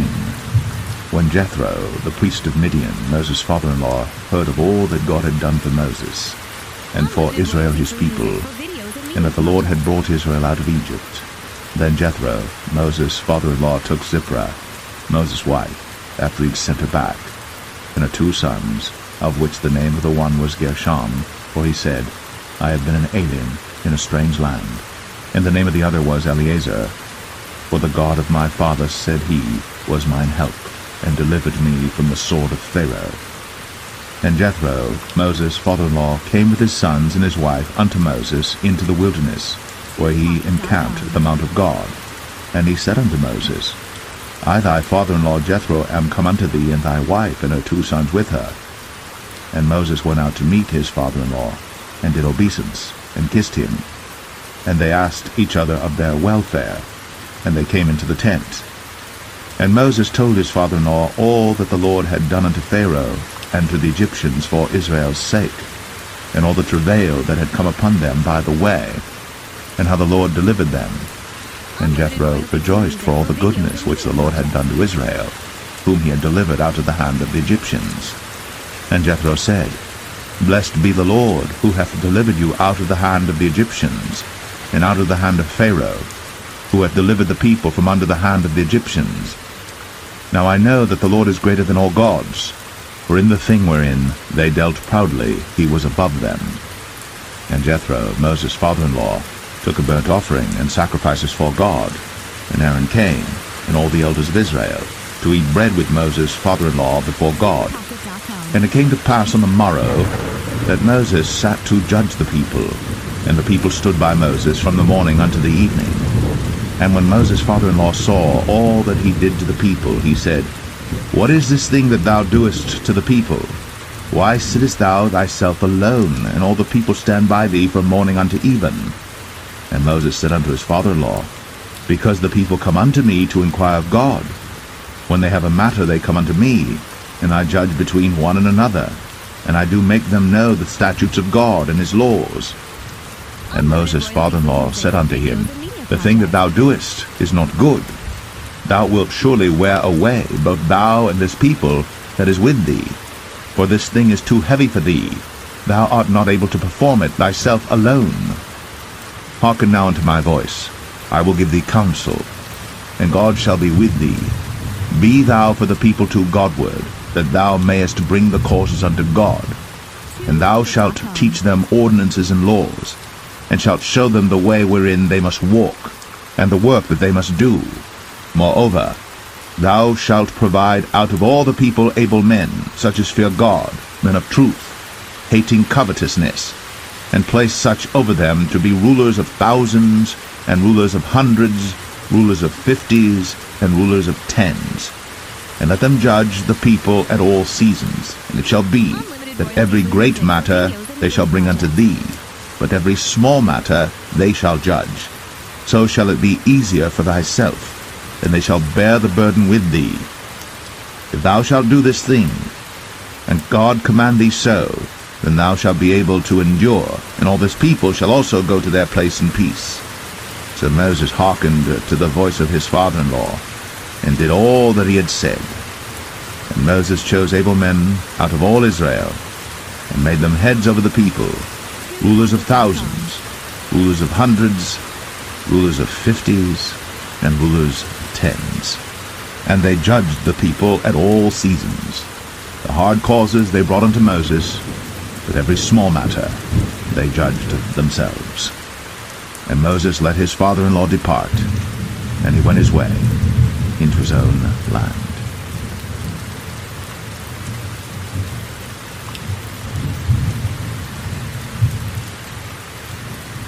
Exodus 19. In the 3rd month, when the children of Israel were gone forth out of the land of Egypt, the same day came they into the wilderness of Sinai.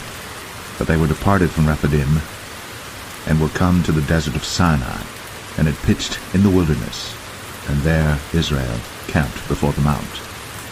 And Moses went up unto God, and the Lord called unto him out of the mountain, saying, Thus shalt thou say to the house of Jacob, and tell the children of Israel, Ye have seen what I did unto the Egyptians, and how I bare you on eagle's wings, and brought you unto myself. Now therefore, if ye will obey my voice indeed, and keep my covenant, then ye shall be a peculiar treasure unto me above all people. For all the earth is mine, and ye shall be unto me a kingdom of priests, and an holy nation. These are the words which thou shalt speak unto the children of Israel. And Moses came and called for the elders of the people, and laid before their faces all these words which the Lord commanded him. And all the people answered together and said, All that the Lord hath spoken, we will do. And Moses returned the words of the people unto the Lord. And the Lord said unto Moses, Lo, I come unto thee in the thick cloud, that the people may hear when I speak with thee, and believe thee forever. And Moses told the words of the people unto the Lord. And the Lord said unto Moses, Go unto the people, and sanctify them today and tomorrow, and let them wash their clothes, and be ready against the 3rd day. For the 3rd day the Lord will come down in the sight of all the people upon Mount Sinai. And thou shalt set bounds unto the people round about, saying, Take heed to yourselves, that ye go not up into the mount, or touch the border of it. Whosoever toucheth the mount shall be surely put to death. There shall not an hand touch it, but he shall surely be stoned, or shot through, whether it be beast or man. It shall not live. When the trumpet soundeth long, they shall come up to the mount. And Moses went down from the mount unto the people, and sanctified the people, and they washed their clothes. And he said unto the people, Be ready against the 3rd day. Come not at your wives. And it came to pass on the 3rd day in the morning, that there were thunders and lightnings, and a thick cloud upon the mount. and the voice of the trumpet exceeding loud, so that all the people that was in the camp trembled. And Moses brought forth the people out of the camp to meet with God. And they stood at the nether part of the mount. And Mount Sinai was altogether on a smoke, because the Lord descended upon it in fire, and the smoke thereof ascended as the smoke of a furnace, and the whole mount quaked greatly. And when the voice of the trumpet sounded long, and waxed louder and louder, Moses spake, and God answered him by a voice. And the Lord came down upon Mount Sinai, on the top of the mount, and the Lord called Moses up to the top of the mount, and Moses went up. And the Lord said unto Moses, Go down, charge the people, lest they break through unto the Lord to gaze, and many of them perish. And let the priests also which come near to the Lord sanctify themselves, lest the Lord break forth upon them. And Moses said unto the Lord, The people cannot come up to Mount Sinai, for thou chargest us, saying, Set bounds about the mount, and sanctify it. And the Lord said unto him, Away, get thee down, and thou shalt come up, thou and Aaron with thee. But let not the priests and the people break through to come up unto the Lord, lest he break forth upon them. So Moses went down unto the people, and spake unto them.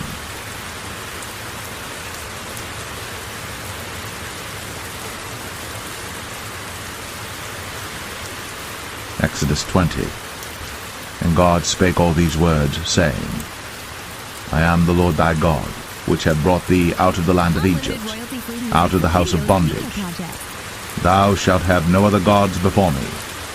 Thou shalt not make unto thee any graven image, or any likeness of anything that is in heaven above, or that is in the earth beneath, or that is in the water under the earth. Thou shalt not bow down thyself to them, nor serve them. For I, the Lord thy God, am a jealous God, visiting the iniquity of the fathers upon the children unto the third and fourth generation of them that hate me, and showing mercy unto thousands of them that love me, and keep my commandments. Thou shalt not take the name of the Lord thy God in vain, for the Lord will not hold him guiltless that taketh his name in vain. Remember the Sabbath day, to keep it holy. 6 days shalt thou labor, and do all thy work. But the seventh day is the Sabbath of the Lord thy God. In it thou shalt not do any work, thou, nor thy son, nor thy daughter, thy manservant, nor thy maidservant, nor thy cattle, nor thy stranger that is within thy gates. For in 6 days the Lord made heaven and earth, the sea, and all that in them is, and rested the seventh day. Wherefore the Lord blessed the Sabbath day, and hallowed it. Honor thy father and thy mother, that thy days may be long upon the land which the Lord thy God giveth thee. Thou shalt not kill. Thou shalt not commit adultery. Thou shalt not steal. Thou shalt not bear false witness against thy neighbor. Thou shalt not covet thy neighbor's house.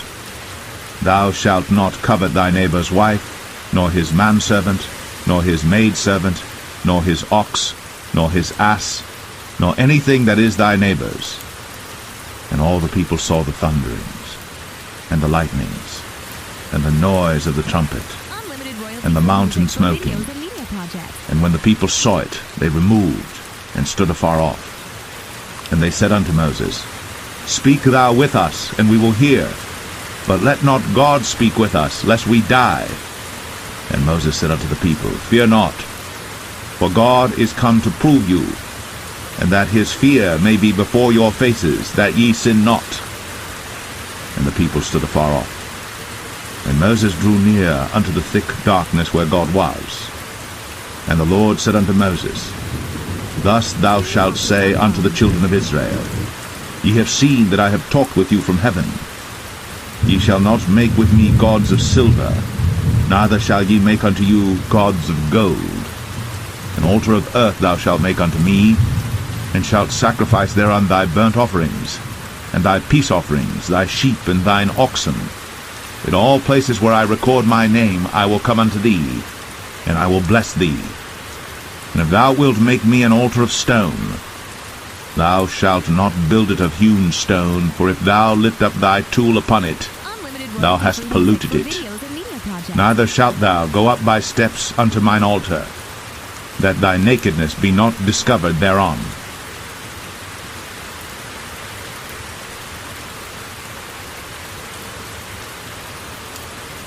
Exodus 21. Now these are the judgments which thou shalt set before them.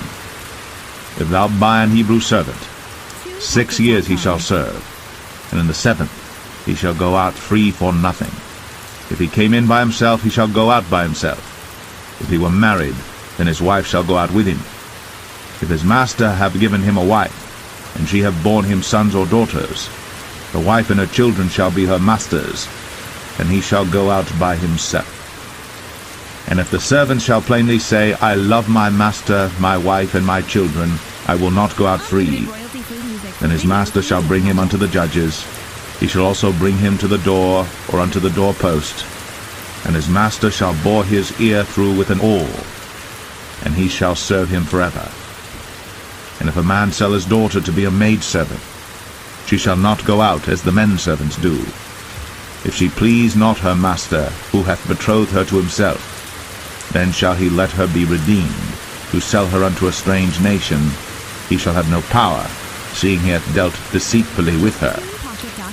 And if he have betrothed her unto his son, he shall deal with her after the manner of daughters. If he take him another wife, her food, her raiment, and her duty of marriage, shall he not diminish? And if he do not these 3 unto her, then shall she go out free without money. He that smiteth a man so that he die, shall be surely put to death. And if a man lie not in wait, but God deliver him into his hand, then I will appoint thee a place whither he shall flee. But if a man come presumptuously upon his neighbor, to slay him with guile, thou shalt take him from mine altar, that he may die. And he that smiteth his father or his mother shall be surely put to death. And he that stealeth a man and selleth him, or if he be found in his hand, he shall surely be put to death. And he that curseth his father or his mother shall surely be put to death. And if men strive together, and one smite another with a stone, or with his fist, and he die not, but keepeth his bed, if he rise again and walk abroad upon his staff, then shall he that smote him be quit, only he shall pay for the loss of his time, and shall cause him to be thoroughly healed. And if a man smite his servant or his maid with a rod, and he die under his hand, he shall be surely punished. Notwithstanding, if he continue a day or 2, he shall not be punished, for he is his money.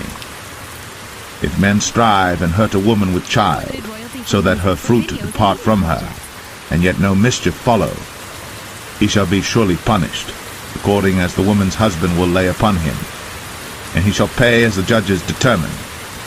And if any mischief follow, then thou shalt give life for life, eye for eye, tooth for tooth, hand for hand, foot for foot, burning for burning, wound for wound, stripe for stripe. And if a man smite the eye of his servant, or the eye of his maid, that it perish, he shall let him go free for his eye's sake. And if he smite out his manservant's tooth, or his maidservant's tooth, he shall let him go free for his tooth's sake. If an ox gore a man or a woman, that they die, then the ox shall be surely stoned, and his flesh shall not be eaten, but the owner of the ox shall be quit. But if the ox were wont to push with his horn in time past, and hath been testified to his owner, and he hath not kept him in, but that he hath killed a man or a woman, the ox shall be stoned, and his owner also shall be put to death. If there be laid on him a sum of money, then he shall give for the ransom of his life whatsoever is laid upon him, whether he have gored a son, or have gored a daughter, according to this judgment shall it be done unto him. If the ox shall push a manservant or a maidservant, he shall give unto their master 30 shekels of silver, and the ox shall be stoned. And if a man shall open a pit, or if a man shall dig a pit, and not cover it, and an ox or an ass fall therein, The owner of the pit shall make it good, and give money unto the owner of them, and the dead beast shall be his. And if one man's ox hurt another's, that he die, then they shall sell the live ox, and divide the money of it, and the dead ox also they shall divide. For if it be known that the ox hath used to push in time past, and his owner hath not kept him in, he shall surely pay ox for ox, and the dead shall be his own.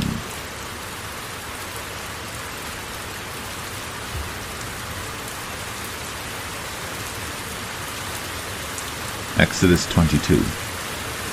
If a man shall steal an ox or a sheep and kill it or sell it, he shall restore 5 oxen for an ox and 4 sheep for a sheep.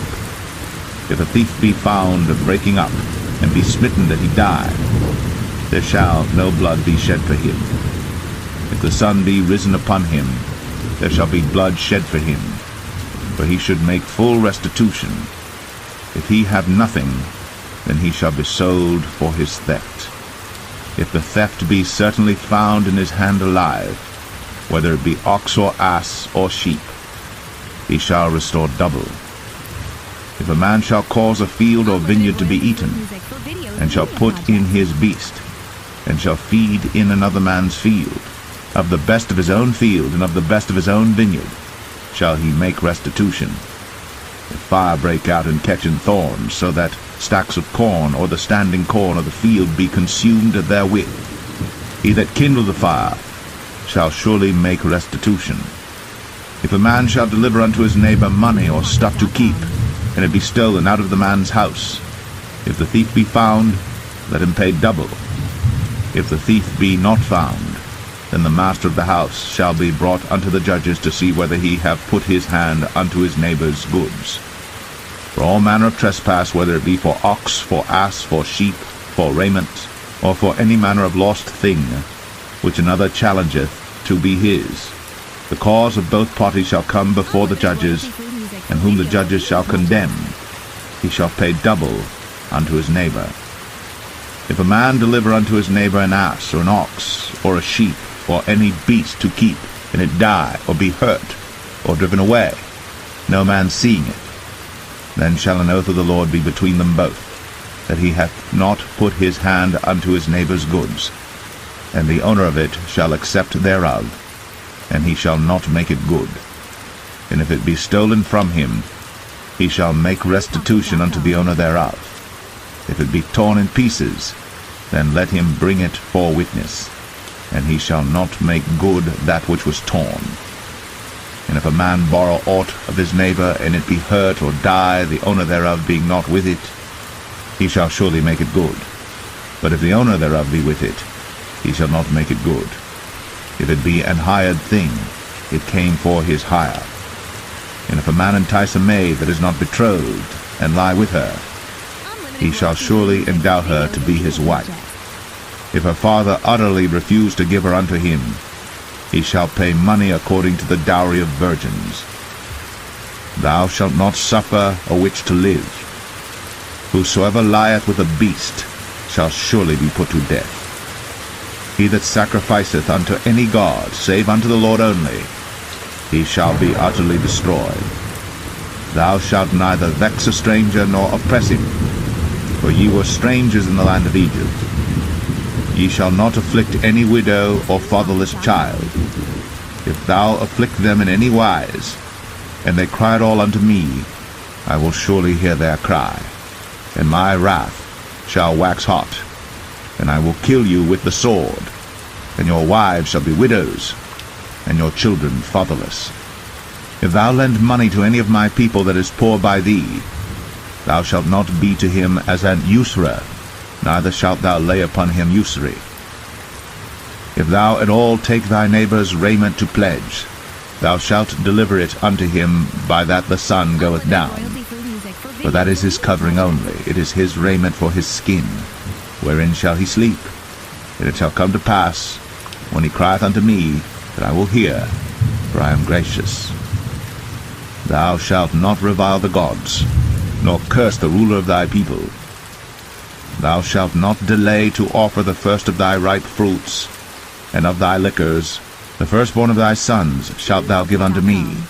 Likewise shalt thou do with thine oxen and with thy sheep.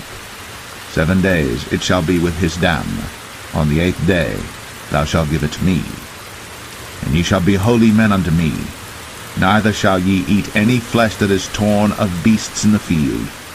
Ye shall cast it to the dogs.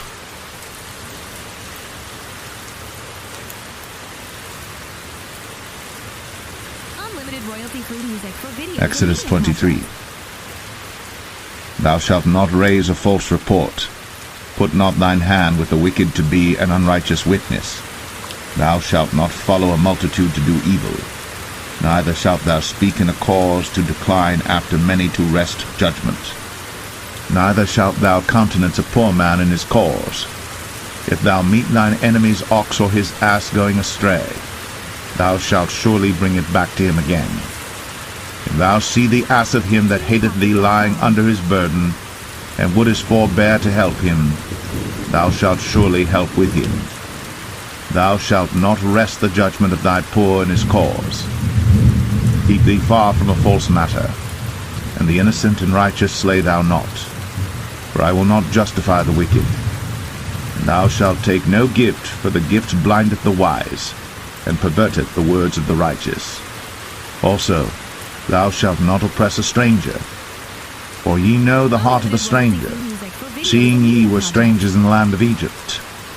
And 6 years thou shalt sow thy land, and shalt gather in the fruits thereof.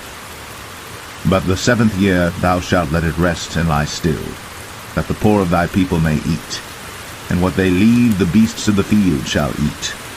In like manner thou shalt deal with thy vineyard, and with thy oliveyard. 6 days thou shalt do thy work, and on the 7th day thou shalt rest, that thine ox and thine ass may rest, and the son of thy handmaid, and the stranger may be refreshed. And all things that I have said unto you be circumspect, and make no mention of the name of other gods, neither let it be heard out of thy mouth. 3 times thou shalt keep a feast unto me in the year. Thou shalt keep the feast of unleavened bread. Thou shalt eat unleavened bread 7 days, as I commanded thee, in the time appointed of the month Abib. For in it thou camest out from Egypt, and none shall appear before me empty. And the feast of harvest, the firstfruits of thy labors, which thou hast sown in the field, and the feast of ingathering, which is in the end of the year, when thou hast gathered in thy labors out of the field. 3 times in the year all thy males shall appear before the Lord God. Thou shalt not offer the blood of my sacrifice with leavened bread, neither shall the fat of my sacrifice remain until the morning. The first of the firstfruits of thy land thou shalt bring into the house of the Lord thy God. Thou shalt not see the kid in his mother's milk. Behold, I send an angel before thee, to keep thee in the way, and to bring thee into the place which I have prepared. Beware of him, and obey his voice. Provoke him not, for he will not pardon your transgressions, for my name is in him. But if thou shalt indeed obey his voice, and do all that I speak, then I will be an enemy unto thine enemies, and an adversary unto thine adversaries. For mine angel shall go before thee, and bring thee in unto the Amorites, and the Hittites, and the Perizzites, and the Canaanites, the Hivites, and the Jebusites, and I will cut them off. Thou shalt not bow down to their gods, nor serve them, nor do after their works, but thou shalt utterly overthrow them, and quite break down their images. And ye shall serve the Lord your God, and he shall bless thy bread and thy water, and I will take sickness away from the midst of thee. There shall nothing cast their young, nor be barren in thy land. The number of thy days I will fulfill. I will send my fear before thee, and will destroy all the people to whom thou shalt come, and I will make all thine enemies turn their backs unto thee, and I will send hornets before thee, which shall drive out the Hivite, the Canaanite, and the Hittite from before thee. I will not drive them out from before thee in 1 year, lest the land become desolate, and the beasts of the field multiply against thee. By little and little I will drive them out from before thee, until thou be increased and inherit the land. And I will set thy bounds from the Red Sea even unto the sea of the Philistines, and from the desert unto the river. For I will deliver the inhabitants of the land into your hand, and thou shalt drive them out before thee. Thou shalt make no covenant with them, nor with their gods. They shall not dwell in thy land, lest they make thee sin against me. For if thou serve their gods, it will surely be a snare unto thee.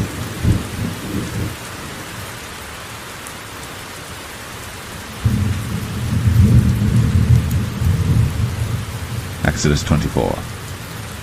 And he said unto Moses, Come up unto the Lord, thou and Aaron, Nadab and Abihu, and 70 of the elders of Israel, and worship ye afar off. And Moses alone shall come near the Lord, but they shall not come nigh, neither shall the people go up with him. And Moses came, and told the people all the words of the Lord, and all the judgments, and all the people answered with one voice, and said, All the words which the Lord hath said will we do. And Moses wrote all the words of the Lord, and rose up early in the morning, and builded an altar under the hill, and 12 pillars according to the 12 tribes of Israel. And he sent young men of the children of Israel, which offered burnt offerings, and sacrificed peace offerings of oxen unto the Lord. And Moses took half of the blood, and put it in basins, and half of the blood he sprinkled on the altar. And he took the book of the covenant, and read in the audience of the people, and they said, All that the Lord hath said will we do, and be obedient. And Moses took the blood, and sprinkled it on the people, and said, Behold, the blood of the covenant which the Lord hath made with you concerning all these words. Then went up Moses, and Aaron, Nadab and Abihu, and 70 of the elders of Israel. And they saw the God of Israel. And there was under his feet, as it were, a paved work of a sapphire stone, and as it were the body of heaven in his clearness. And upon the nobles of the children of Israel he laid not his hand. Also they saw God, and did eat and drink. And the Lord said unto Moses, Come up to me into the mount, and be there. And I will give thee tables of stone, and a law and commandments which I have written, that thou mayest teach them. And Moses rose up, and his minister Joshua. And Moses went up into the mount of God. And he said unto the elders, Tarry ye here for us, until we come again unto you. And behold, Aaron and Hur are with you. If any man have any matters to do, let him come unto them. And Moses went up into the mount, and a cloud covered the mount. And the glory of the Lord abode upon Mount Sinai, and the cloud covered it 6 days. And the 7th day he called unto Moses out of the midst of the cloud. And the sight of the glory of the Lord was like devouring fire on the top of the mount in the eyes of the children of Israel. And Moses went into the midst of the cloud, and gat him up into the mount. And Moses was in the mount 40 days and 40 nights.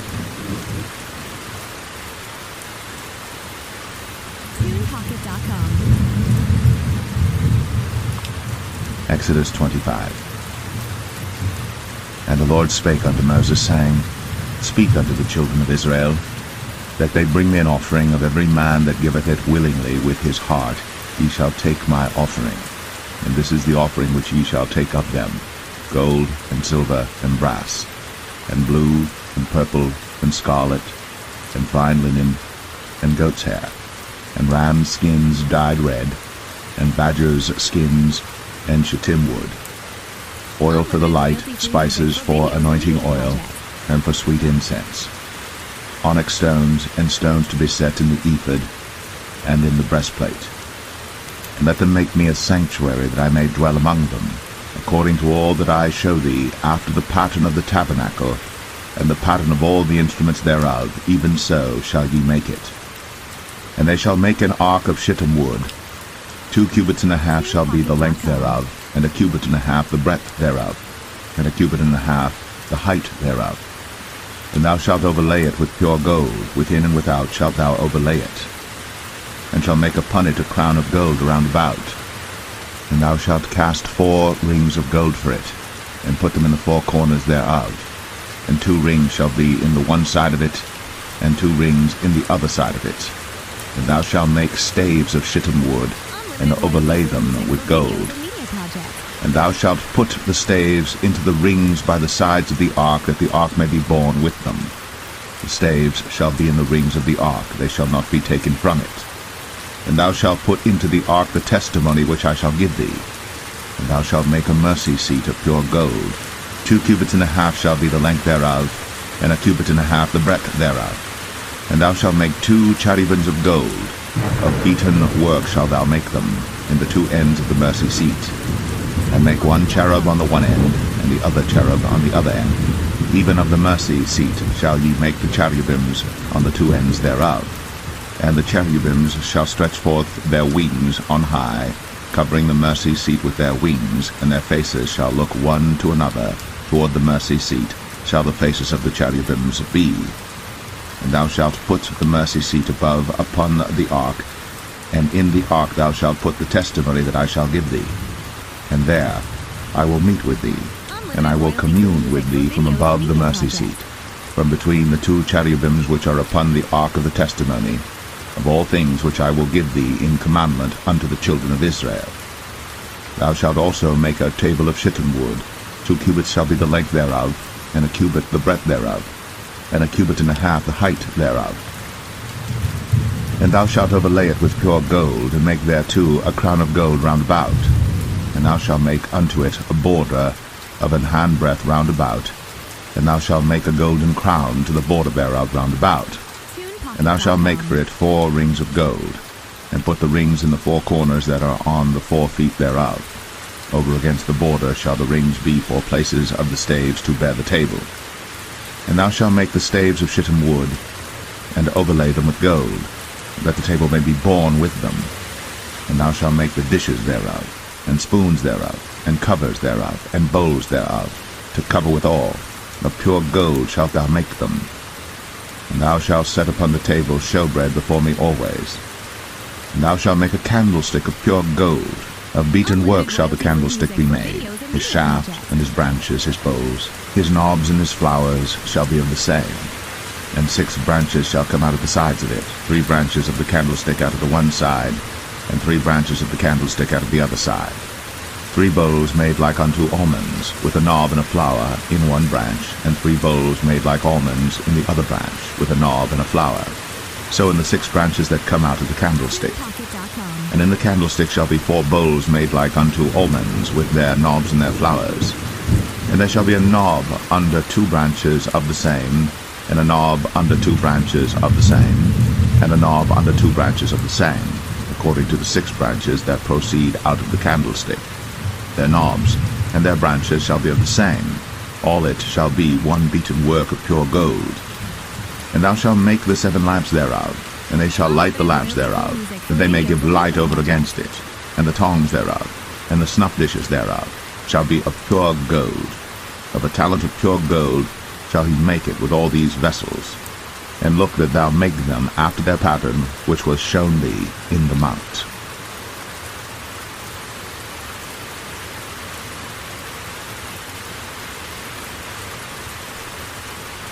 Exodus 26. Moreover, thou shalt make the tabernacle with 10 curtains of fine twined linen, and blue, and purple, and scarlet. With cherubims of cunning work shalt thou make them. The length of 1 curtain shall be 28 cubits, and the breadth of 1 curtain 4 cubits, and every one of the curtains shall have 1 measure. The 5 curtains shall be coupled together one to another, and other 5 curtains shall be coupled one to another. And thou shalt make loops of blue upon the edge of the 1 curtain, from the selvage in the coupling. And likewise shalt thou make in the uttermost edge of another curtain, in the coupling of the 2nd. 50 loops shalt thou make in the 1 curtain, and 50 loops shalt thou make in the edge of the curtain that is in the coupling of the 2nd, that the loops may take hold one of another. And thou shalt make 50 taches of gold, and couple the curtains together with the taches, and it shall be 1 tabernacle. And thou shalt make curtains of goat's hair to be a covering upon the tabernacle. 11 curtains shalt thou make. The length of 1 curtain shall be 30 cubits, and the breadth of 1 curtain 4 cubits. and 11 curtains shall be all of one measure. And thou shalt couple 5 curtains by themselves, and 6 curtains by themselves, and shalt double the 6 curtains in the forefront of the tabernacle. And thou shalt make 50 loops on the edge of the one curtain that is outmost in the coupling, and 50 loops in the edge of the curtain which coupleth the second. And thou shalt make 50 taches of brass, and put the taches into the loops, and couple the tent together, that it may be one. And the remnant that remaineth of the curtains of the tent, the half curtain that remaineth, shall hang over the backside of the tabernacle, and a cubit on the one side, and a cubit on the other side of that which remaineth in the length of the curtains of the tent. It shall hang over the sides of the tabernacle on this side, and on that side to cover it. And thou shalt make a covering for the tent of ram skins dyed red, and a covering above of badgers' skins. And thou shalt make boards for the tabernacle of shittim wood standing up. 10 cubits shall be the length of a board, and a cubit and a half shall be the breadth of one board. 2 tenons shall there be in one board, set in order, one against another. Thus shalt thou make for all the boards of the tabernacle. And thou shalt make the boards for the tabernacle 20 boards on the south side southward. And thou shalt make 40 sockets of silver under the 20 boards, 2 sockets under one board for his 2 tenons, and 2 sockets under another board for his 2 tenons. And for the second side of the tabernacle on the north side there shall be 20 boards, and there 40 sockets of silver, 2 sockets under one board, and 2 sockets under another board. And for the sides of the tabernacle westward thou shalt make 6 boards. And 2 boards shalt thou make for the corners of the tabernacle in the 2 sides. And they shall be coupled together beneath, and they shall be coupled together above the head of it unto one ring. Thus shall it be for them both. They shall be for the 2 corners. And they shall be 8 boards, and their sockets of silver 16 sockets, 2 sockets under one board, and 2 sockets under another board. And thou shalt make bars of shittim wood, 5 for the boards of the one side of the tabernacle, and 5 bars for the boards of the other side of the tabernacle, and 5 bars for the boards of the side of the tabernacle for the 2 sides westward. And the middle bar in the midst of the boards shall reach from end to end. And thou shalt overlay the boards with gold, and make their rings of gold, for places for the bars. And thou shalt overlay the bars with gold. And thou shalt rear up the tabernacle according to the fashion thereof which was shown thee in the mount. And thou shalt make a veil of blue and purple and scarlet and fine twined linen of cunning work. With cherubims shall it be made. And thou shalt hang it upon 4 pillars of shittim wood overlaid with gold. Their hooks shall be of gold, upon the 4 sockets of silver. And thou shalt hang up the veil under the taches, that thou mayest bring in thither within the veil the ark of the testimony. And the veil shall divide unto you between the holy place and the most holy. And thou shalt put the mercy seat upon the ark of the testimony in the most holy place.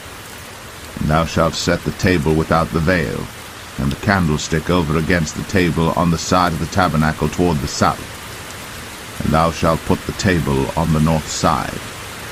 And thou shalt make an hanging for the door of the tent, of blue and purple and scarlet, and fine twined linen, wrought with needlework. And thou shalt make for the hanging 5 pillars of shittim wood, and overlay them with gold, and their hooks shall be of gold, and thou shalt cast 5 sockets of brass for them.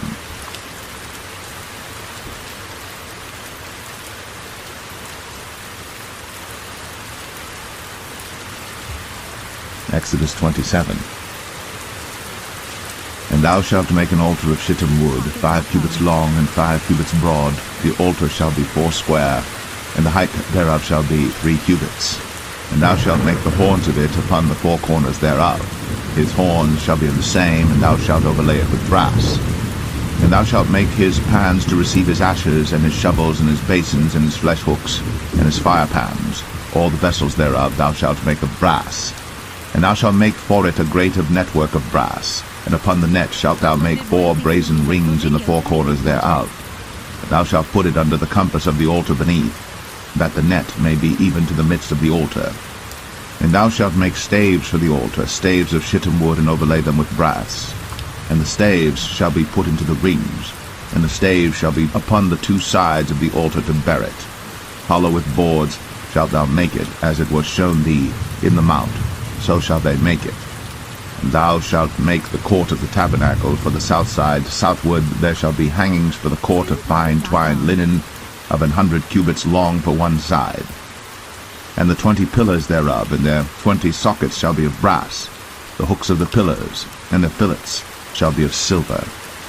And likewise for the north side in length there shall be hangings of 100 cubits long, and his 20 pillars, and their 20 sockets of brass, the hooks of the pillars, and their fillets of silver. And for the breadth of the court on the west side shall be hangings of 50 cubits, their pillars 10, and their sockets 10. And the breadth of the court on the east side eastward shall be 50 cubits. The hangings of one side of the gate shall be 15 cubits, their pillars 3, and their sockets 3. And on the other side shall be hangings 15 cubits, their pillars 3, and their sockets 3. And for the gate of the court shall be an hanging of 20 cubits of blue, and purple, and scarlet, and fine twined linen, wrought with needlework, and their pillars shall be 4, and their sockets 4. All the pillars round about the court shall be filleted with silver. Their hooks shall be of silver, and their sockets of brass. The length of the court shall be 100 cubits, and the breadth 50 everywhere, and the height 5 cubits of fine twined linen, and their sockets of brass. All the vessels of the tabernacle, and all the service thereof, and all the pins thereof, and all the pins of the court shall be of brass. And thou shalt command the children of Israel that they bring thee pure oil, olive beaten for the light, to cause the lamp to burn always. In the tabernacle of the congregation without the veil, which is before the testimony, Aaron and his sons shall order it from evening to morning before the Lord. It shall be a statute for ever, unto their generations, on the behalf of the children of Israel.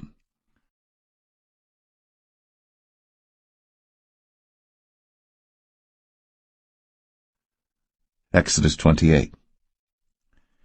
And take thou unto thee Aaron thy brother, and his sons with him, from among the children of Israel, that he may minister unto me in the priest's office, even Aaron, Nadab, and Abihu, Eleazar, and Ithamar, Aaron's sons. And thou shalt make holy garments for Aaron thy brother, for glory and for beauty. And thou shalt speak unto all that are wise-hearted, whom I have filled with the spirit of wisdom, that they may make Aaron's garments to consecrate him, that he may minister unto me in the priest's office. And these are the garments which they shall make: a breastplate, and an ephod, and a robe, and a broidered coat, a mitre, and a girdle. And they shall make holy garments for Aaron thy brother, and his sons, that he may minister unto me in the priest's office.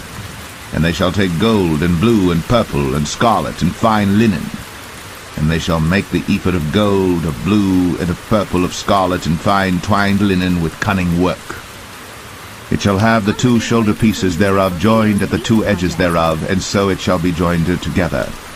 And the curious girdle of the ephod which is upon it shall be of the same, according to the work thereof, even of gold, of blue, and purple, and scarlet, and fine twined linen. And thou shalt take 2 onyx stones, and grave on them the names of the children of Israel, 6 of their names on one stone, and the other 6 names of the rest on the other stone, according to their birth. With the work of an engraver in stone, like the engravings of a signet, shalt thou engrave the 2 stones with the names of the children of Israel. Thou shalt make them to be set in ouches of gold. And thou shalt put the 2 stones upon the shoulders of the ephod for stones of memorial unto the children of Israel. And Aaron shall bear their names before the Lord upon his 2 shoulders for a memorial. And thou shalt make ouches of gold, and 2 chains of pure gold at the ends. Of wreathen work shalt thou make them, and fasten the wreathen chains to the ouches. And thou shalt make the breastplate of judgment with cunning work. After the work of the ephod thou shalt make it of gold, of blue, and of purple, and of scarlet, and of fine twined linen shalt thou make it. 4 square it shall be, being doubled. A span shall be the length thereof, and a span shall be the breadth thereof. And thou shalt set in it settings of stones, even 4 rows of stones. The first row shall be a sardius, a topaz, and a carbuncle. This shall be the first row. And the second row shall be an emerald, a sapphire, and a diamond. And the third row a ligure, an agate, and an amethyst, and the fourth row a beryl, and an onyx, and a jasper. They shall be set in gold in their enclosings. And the stone shall be with the names of the children of Israel, 12 according to their names, like the engravings of a signet. Every one with his name shall they be according to the 12 tribes. And thou shalt make upon the breastplate chains at the ends of wreathen work of pure gold. And thou shalt make upon the breastplate 2 rings of gold, and shalt put the 2 rings on the 2 ends of the breastplate. And thou shalt put the 2 wreathen chains of gold in the 2 rings which are on the ends of the breastplate. And the other 2 ends of the 2 wreathen chains thou shalt fasten in the 2 ouches, and put them on the shoulder pieces of the ephod before it. And thou shalt make 2 rings of gold. And thou shalt put them upon the 2 ends of the breastplate, in the border thereof, which is in the side of the ephod inward. And 2 other rings of gold thou shalt make, and shalt put them on the 2 sides of the ephod underneath, toward the forepart thereof, over against the other coupling thereof, above the curious girdle of the ephod. And they shall bind the breastplate by the rings thereof unto the rings of the ephod with a lace of blue, that it may be above the curious girdle of the ephod, and that the breastplate be not loosed from the ephod. And Aaron shall bear the names of the children of Israel in the breastplate of judgment upon his heart, when he goeth in unto the holy place for a memorial before the Lord continually. And thou shalt put in the breastplate of judgment the Urim and the Thummim, and they shall be upon Aaron's heart, when he goeth in before the Lord. And Aaron shall bear the judgment of the children of Israel upon his heart before the Lord continually. And thou shalt make the robe of the ephod all of blue. And there shall be an hole in the top of it, in the midst thereof. It shall have a binding of woven work round about the whole of it, as it were the whole of an habergeon, that it be not rent. And beneath upon the hem of it thou shalt make pomegranates of blue, and of purple, and of scarlet round about the hem thereof, and bells of gold between them round about. A golden bell and a pomegranate, a golden bell and a pomegranate, upon the hem of the robe round about. And it shall be upon Aaron to minister. And his sound shall be heard when he goeth in unto the holy place before the Lord, and when he cometh out, that he die not. And thou shalt make a plate of pure gold, and grave upon it, like the engravings of a signet, holiness to the Lord. And thou shalt put it on a blue lace, that it may be upon the mitre, upon the forefront of the mitre it shall be. And it shall be upon Aaron's forehead, that Aaron may bear the iniquity of the holy things, which the children of Israel shall hallow in all their holy gifts. And it shall be always upon his forehead, that they may be accepted before the Lord. And thou shalt embroider the coat of fine linen, and thou shalt make the mitre of fine linen, and thou shalt make the girdle of needlework. And for Aaron's sons thou shalt make coats, and thou shalt make for them girdles, and bonnets shalt thou make for them for glory and for beauty. And thou shalt put them upon Aaron thy brother, and his sons with him, and shalt anoint them, and consecrate them, and sanctify them, that they may minister unto me in the priest's office. And thou shalt make them linen breeches to cover their nakedness, from the loins even unto the thighs they shall reach. And they shall be upon Aaron and upon his sons when they come in unto the tabernacle of the congregation, or when they come near unto the altar to minister in the holy place, that they bear not iniquity and die. It shall be a statute forever unto him and his seed after him. Unlimited royalty-free music for videos and media projects. Exodus 29. And this is the thing that thou shalt do unto them to hallow them, to minister unto me in the priest's office. Take 1 young bullock and 2 rams without blemish, and unleavened bread and cakes unleavened tempered with oil, and wafers unleavened anointed with oil, of wheaten flour shalt thou make them. And thou shalt put them into 1 basket, and bring them in the basket, with the bullock and the 2 rams. And Aaron and his sons thou shalt bring unto the door of the tabernacle of the congregation, and shalt wash them with water. And thou shalt take the garments, and put upon Aaron the coat, and the robe of the ephod, and the breastplate, and gird him with the curious girdle of the ephod. And thou shalt put the mitre upon his head, and put the holy crown upon the mitre. Then shalt thou take the anointing oil, and pour it upon his head, and anoint him. And thou shalt bring his sons, and put coats upon them. And thou shalt gird them with girdles, Aaron and his sons, and put the bonnets on them, and the priest's office shall be theirs for a perpetual statute. And thou shalt consecrate Aaron and his sons. And thou shalt cause a bullock to be brought before the tabernacle of the congregation, and Aaron and his sons shall put their hands upon the head of the bullock. And thou shalt kill the bullock before the Lord by the door of the tabernacle of the congregation. And thou shalt take of the blood of the bullock, and put it upon the horns of the altar with thy finger, and pour all the blood beside the bottom of the altar.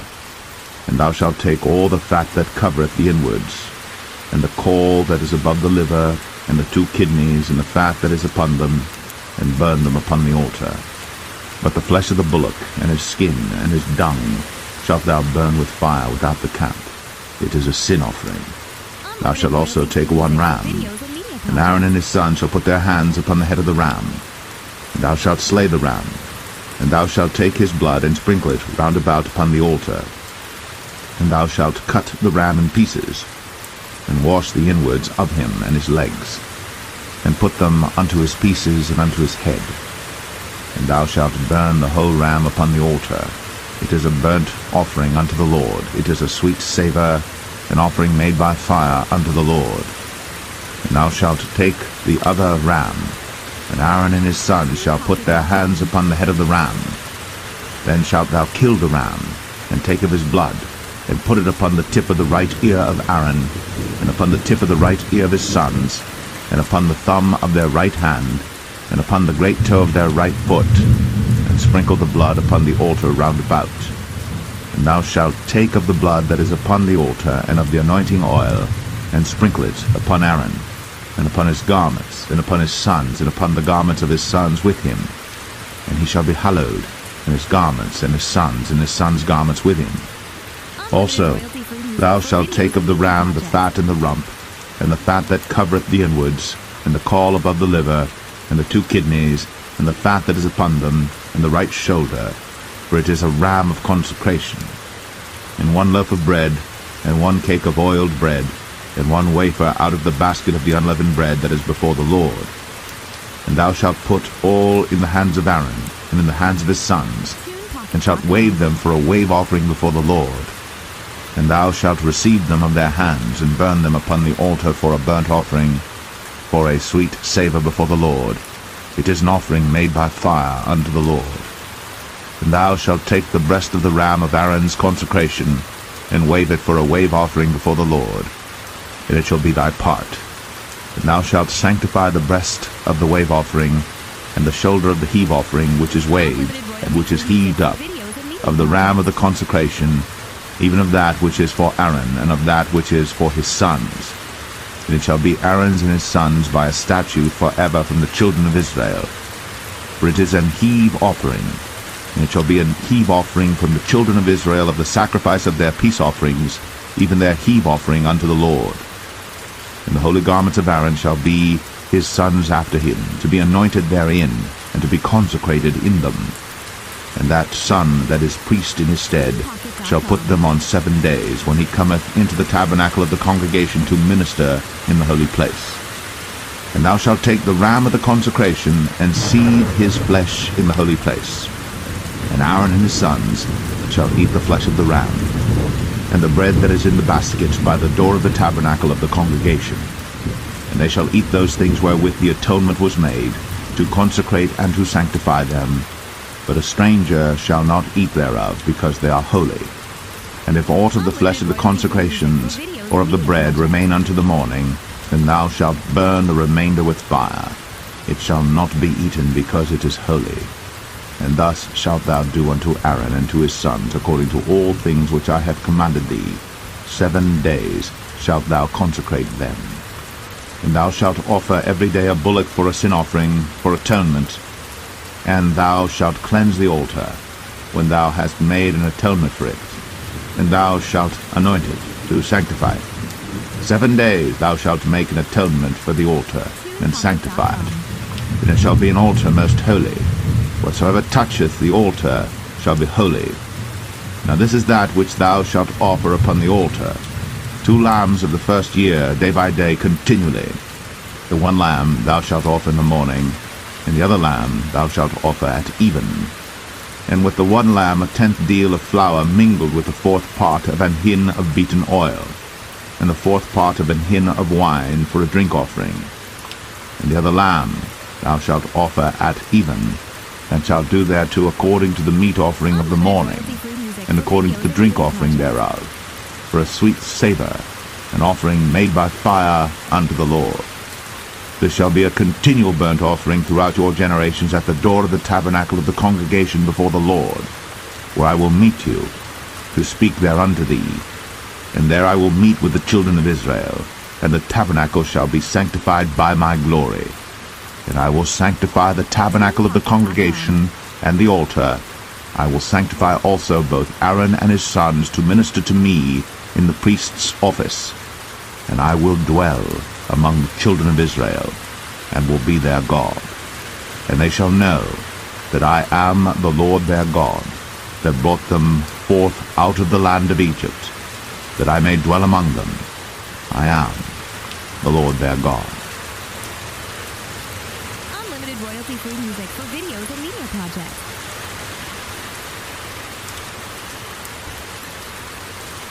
Exodus 30.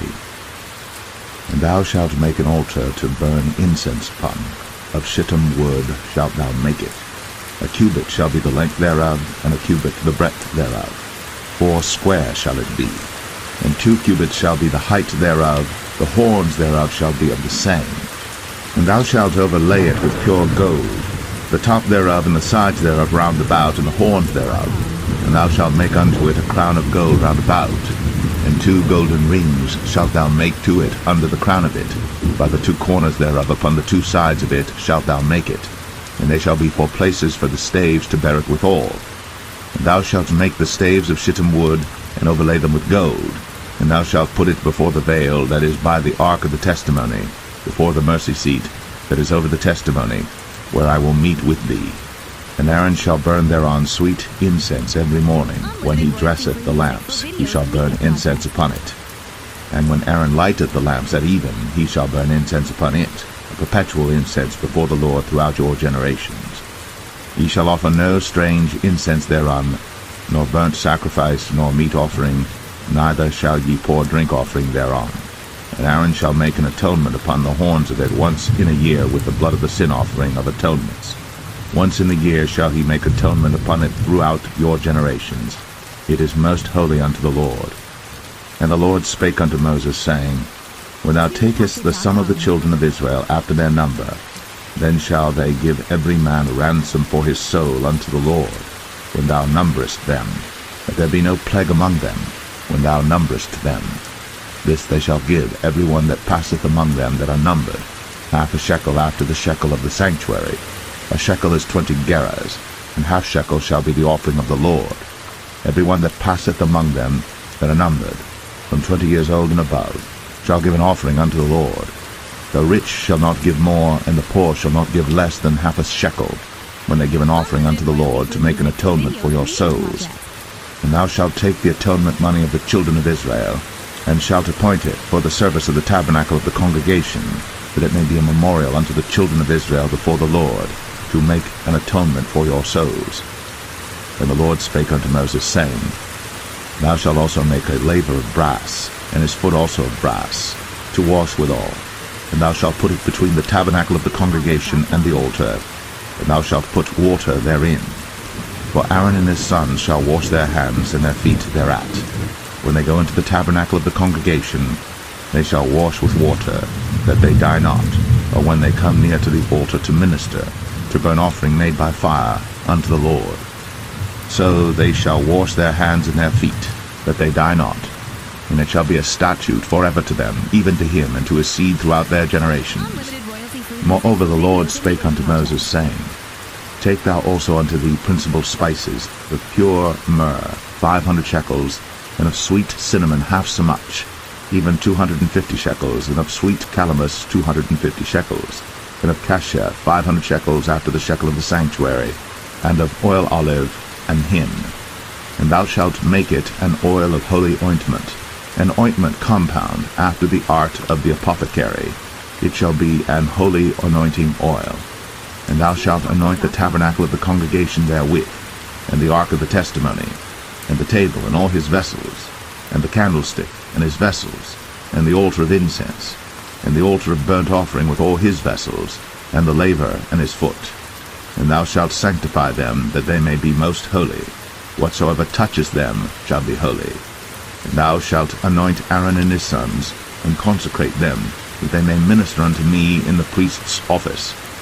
And thou shalt speak unto the children of Israel, saying, This shall be an holy anointing oil unto me throughout your generations. Upon man's flesh shall it not be poured, neither shall ye make any other like it, after the composition of it. It is holy, and it shall be holy unto you. Whosoever compoundeth any like it, or whosoever putteth any of it upon a stranger, shall even be cut off from his people. And the Lord said unto Moses, Take unto thee sweet spices, stacte, and onycha, and galbanum, these sweet spices with pure frankincense. Of each shall there be a like weight. And thou shalt make it a perfume, a confection after the art of the apothecary, tempered together pure and holy. And thou shalt beat some of it very small, and put of it before the testimony in the tabernacle of the congregation, where I will meet with thee. It shall be unto you most holy. And as for the perfume which thou shalt make, ye shall not make to yourselves according to the composition thereof. It shall be unto thee holy for the Lord. Whosoever shall make like unto that, to smell thereto, shall even be cut off from his people. Unlimited royalty-free music for videos and media projects. Exodus 31. And the Lord spake unto Moses, saying, See, I have called by name Bezalel the son of Uri, the son of Hur, of the tribe of Judah, and I have filled him with the Spirit of God, in wisdom, and in understanding, and in knowledge, and in all manner of workmanship, to devise cunning works, to work in gold, and in silver, and in brass, and in cutting of stones, to set them, and in carving of timber, to work in all manner of workmanship. And I, behold, I have given with him Aholiab, the son of Ahisamach, of the tribe of Dan.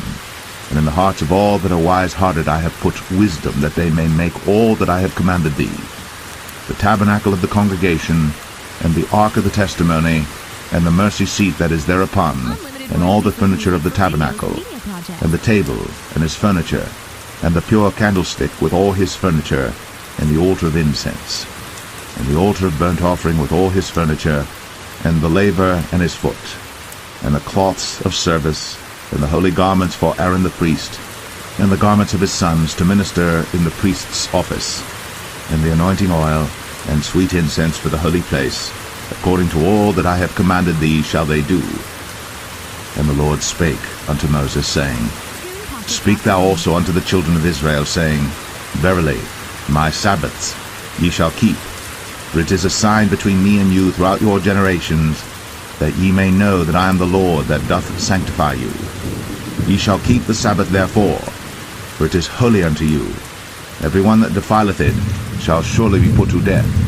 For whosoever doeth any work therein, that soul shall be cut off from among his people. 6 days may work be done, but in the 7th is the Sabbath of rest, holy to the Lord. Whosoever doeth any work in the Sabbath day, he shall surely be put to death. Wherefore the children of Israel shall keep the Sabbath, to observe the Sabbath throughout their generations, for a perpetual covenant. It is a sign between me and the children of Israel forever. For in 6 days the Lord made heaven and earth, and on the 7th day he rested and was refreshed. And he gave unto Moses, when he had made an end of communing with him upon Mount Sinai, 2 tables of testimony, tables of stone, written with the finger of God.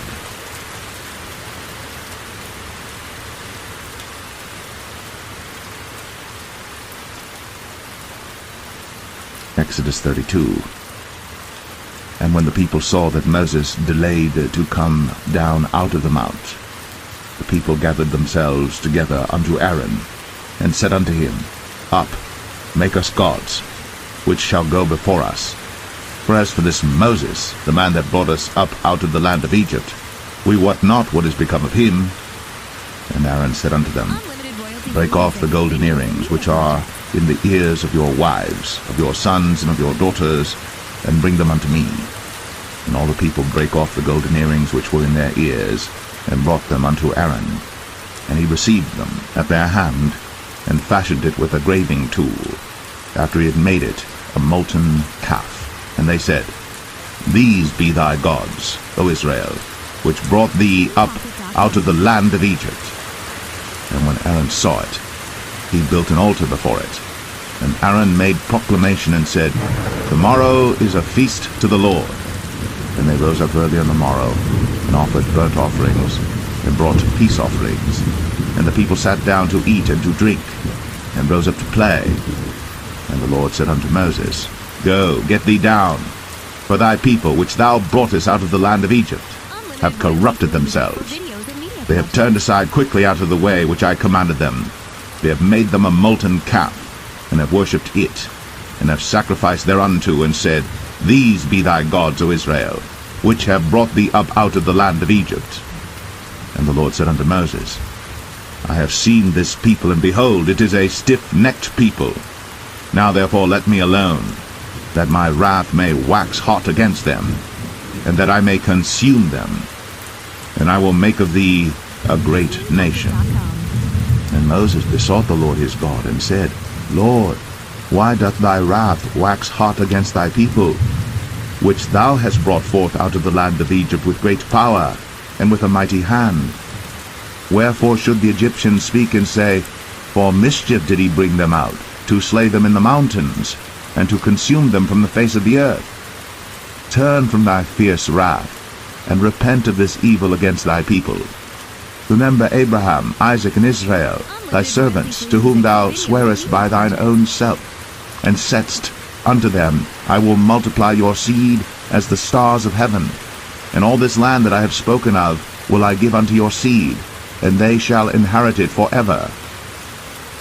And the Lord repented of the evil which he thought to do unto his people. And Moses turned, and went down from the mount, and the 2 tables of the testimony were in his hand. The tables were written on both their sides. On the one side and on the other were they written.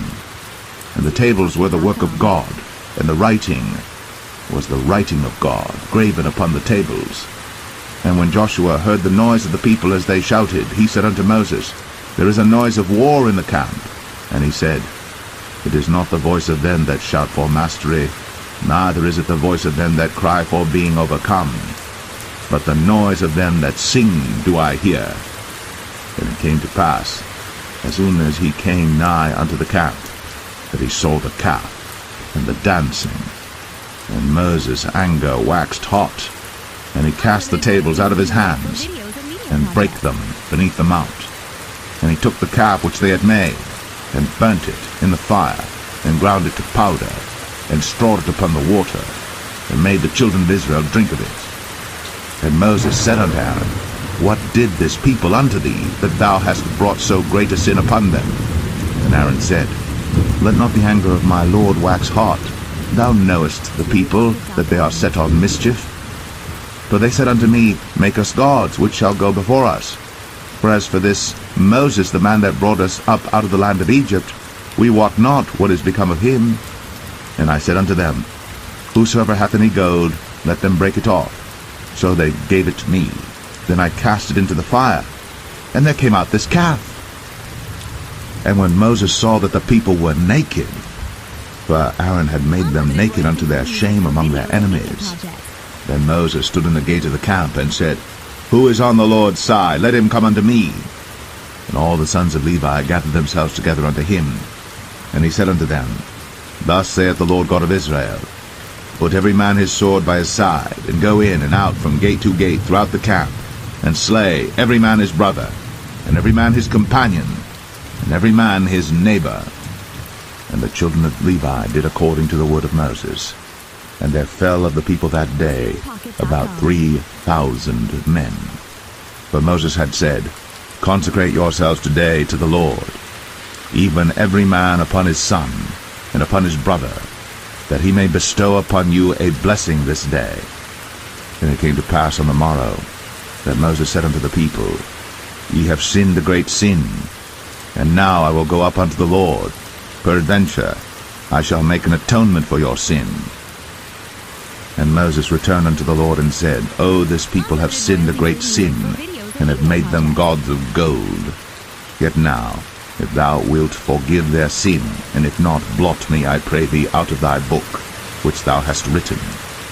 And the Lord said unto Moses, Whosoever hath sinned against me, him will I blot out of my book. Therefore now go, lead the people unto the place of which I have spoken unto thee.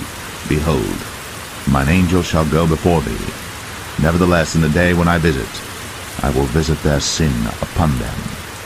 And the Lord plagued the people, because they made the calf, which Aaron made.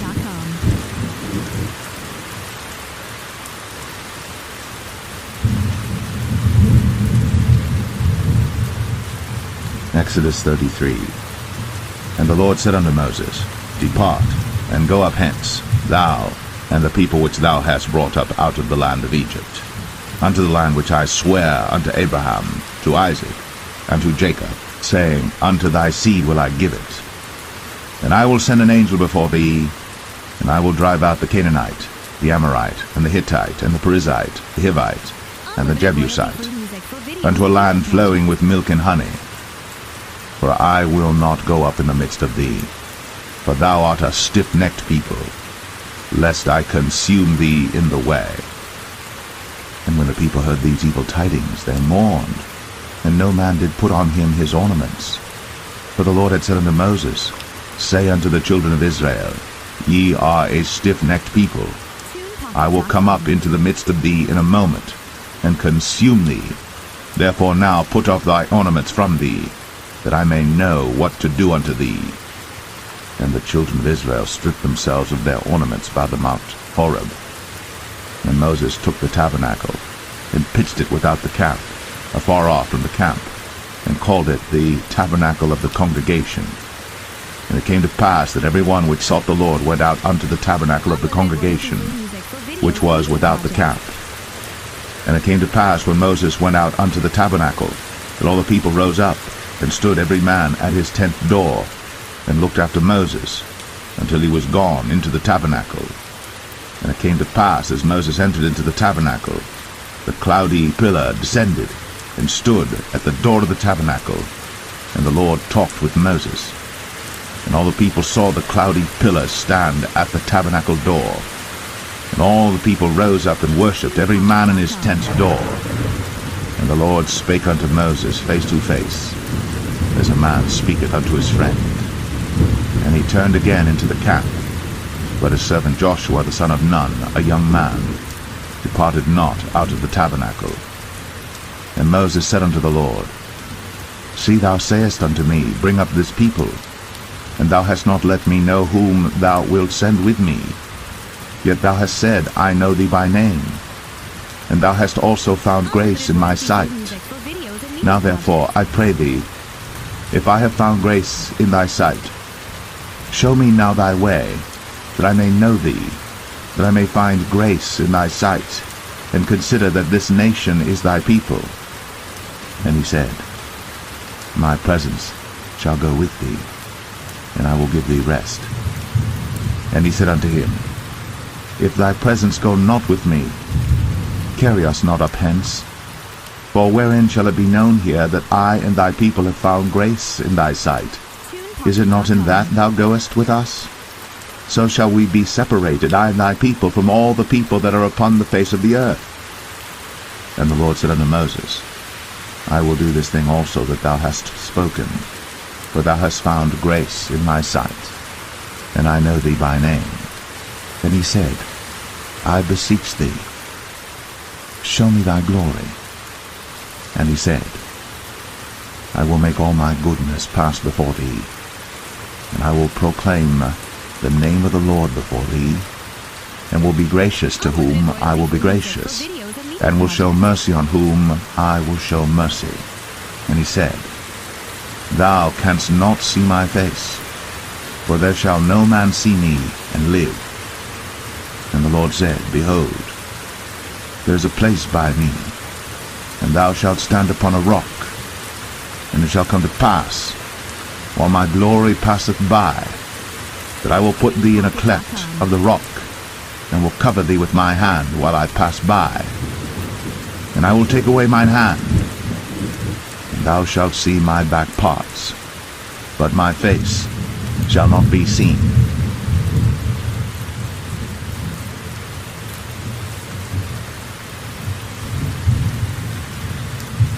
Exodus 34.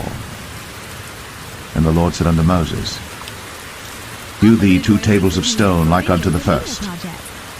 And I will write upon these tables the words that were in the first tables which thou breakest. And be ready in the morning, and come up in the morning unto Mount Sinai, and present thyself there to me in the top of the mount. And no man shall come up with thee, neither let any man be seen throughout all the mount. Neither let the flocks nor herds feed before that mount. And he hewed 2 tables of stone like unto the first. And Moses rose up early in the morning, and went up unto Mount Sinai, as the Lord had commanded him, and took in his hand the 2 tables of stone.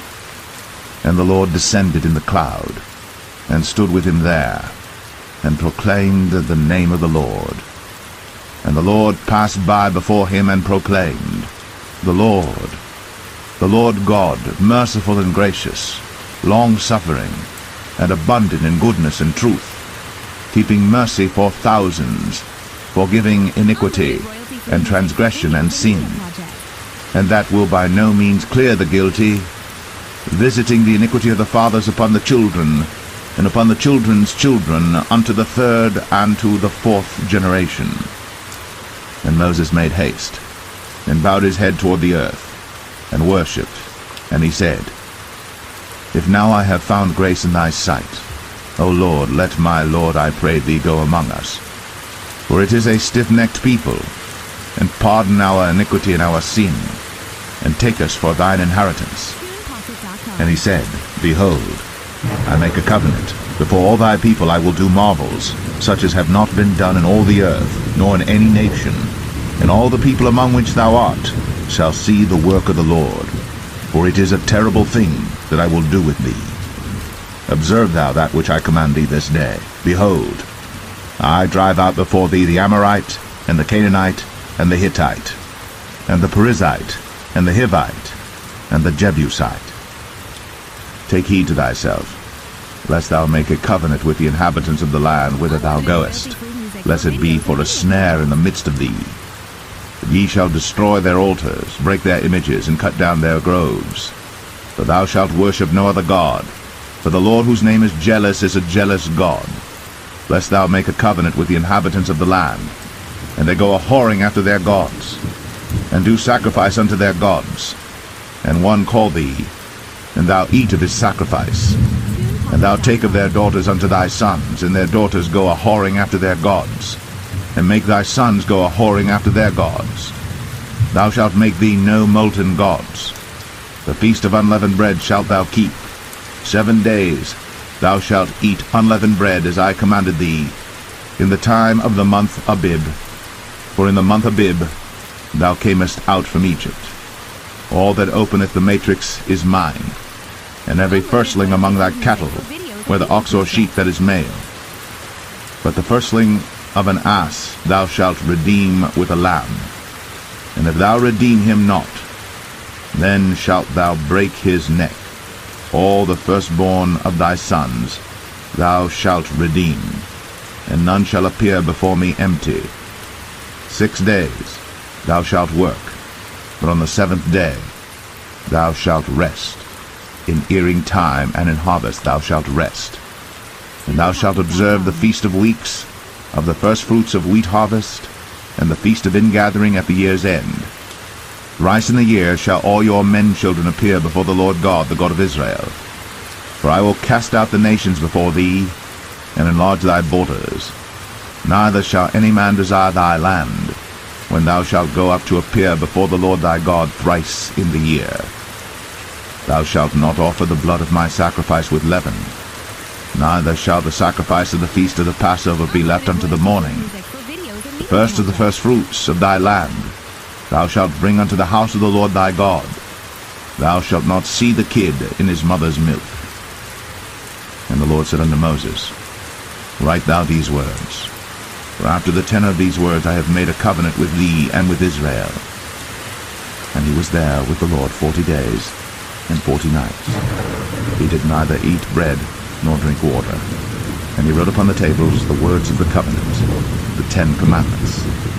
And it came to pass, when Moses came down from Mount Sinai, with the 2 tables of testimony in Moses' hand, when he came down from the mount, that Moses wist not that the skin of his face shone, while he talked with them. And when Aaron and all the children of Israel saw Moses, behold, the skin of his face shone, and they were afraid to come nigh him. And Moses called unto them, and Aaron and all the rulers of the congregation returned unto him. And Moses talked with them, and afterward all the children of Israel came nigh, and he gave them in commandment all that the Lord had spoken with him in Mount Sinai. Until Moses had done speaking with them, he put a veil on his face. But when Moses went in before the Lord to speak with him, he took the veil off until he came out. And he came out, and spake unto the children of Israel that which he was commanded. And the children of Israel saw the face of Moses, that the skin of Moses' face shone. And Moses put the veil upon his face again, until he went in to speak with him.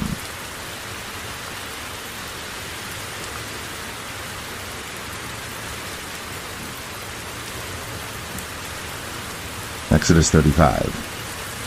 And Moses gathered all the congregation of the children of Israel together, and said unto them, These are the words which the Lord hath commanded, that ye should do them. 6 days shall work be done. But on the 7th day there shall be to you an holy day, a Sabbath of rest to the Lord. Whosoever doeth work therein shall be put to death. Ye shall kindle no fire throughout your habitations upon the Sabbath day. And Moses spake unto all the congregation of the children of Israel, saying, This is the thing which the Lord commanded, saying, Take ye from among you an offering unto the Lord. Whosoever is of a willing heart, let him bring it, an offering of the Lord, gold and silver and brass, and blue and purple and scarlet and fine linen and goat's hair, and rams' skins dyed red, and badgers' skins, and shittim wood, and oil for the light, and spices for anointing oil, and for the sweet incense, and onyx stones, and stones to be set for the ephod and for the breastplate. And every wise-hearted among you shall come, and make all that the Lord hath commanded, the tabernacle, his tent, and his covering, his taches, and his boards, his bars, his pillars, and his sockets, the ark and the staves thereof, with the mercy seat and the veil of the covering, the table and his staves, and all his vessels, and the showbread, the candlestick also for the light, and his furniture, and his lamps, with the oil for the light, and the incense altar, and his staves, and the anointing oil, and the sweet incense, and the hanging for the door at the entering in of the tabernacle, the altar of burnt offering, with his brazen grate, his staves, and all his vessels, the laver and his foot, the hangings of the court, his pillars, and their sockets, and the hanging for the door of the court, the pins of the tabernacle, and the pins of the court, and their cords, the cloths of service, to do service in the holy place, the holy garments for Aaron the priest, and the garments of his sons to minister in the priest's office. And all the congregation of the children of Israel departed from the presence of Moses. And they came, every one whose heart stirred him up, and every one whom his spirit made willing. And they brought the Lord's offering to the work of the tabernacle of the congregation, and for all his service, and for the holy garments. And they came, both men and women, as many as were willing-hearted, and brought bracelets and earrings and rings and tablets, all jewels of gold. And every man that offered an offering of gold unto the Lord. And every man with whom was found blue and purple and scarlet and fine linen and goat's hair, and red skins of rams and badgers' skins brought them. Every one that did offer an offering of silver and brass brought the Lord's offering, and every man with whom was found shittim wood for any work of the service brought it. And all the women that were wise-hearted did spin with their hands, and brought that which they had spun, both of blue and of purple and of scarlet and of fine linen. And all the women whose heart stirred them up in wisdom spun goat's hair. And the rulers brought onyx stones, and stones to be set for the ephod and for the breastplate, and spice, and oil for the light, and for the anointing oil, and for the sweet incense. The children of Israel brought a willing offering unto the Lord, every man and woman whose heart made them willing to bring for all manner of work, which the Lord had commanded to be made by the hand of Moses. And Moses said unto the children of Israel, See, the Lord hath called by name Bezalel the son of Uri, the son of Hur, of the tribe of Judah. And he hath filled him with the Spirit of God in wisdom, in understanding, and in knowledge, and in all manner of workmanship, and to devise curious works, to work in gold, and in silver, and in brass, and in the cutting of stones, to set them, and in carving of wood, to make any manner of cunning work. And he hath put in his heart that he may teach, both he and Aholiab, the son of Ahisamach, of the tribe of Dan. Them hath he filled with wisdom of heart, to work all manner of work, of the engraver, and of the cunning workman, and of the embroiderer, in blue, and in purple, and scarlet, and in fine linen, and of the weaver, even of them that do any work, and of those that devise cunning work.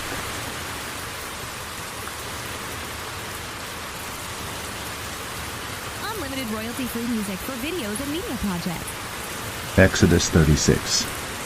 Then wrought Bezalel and Aholiab, and every wise-hearted man, in whom the Lord put wisdom and understanding to know how to work all manner of work for the service of the sanctuary, according to all that the Lord had commanded.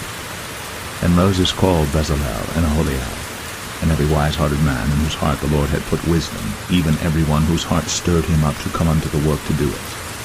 And they received of Moses all the offering, which the children of Israel had brought for the work of the service of the sanctuary, to make it withal.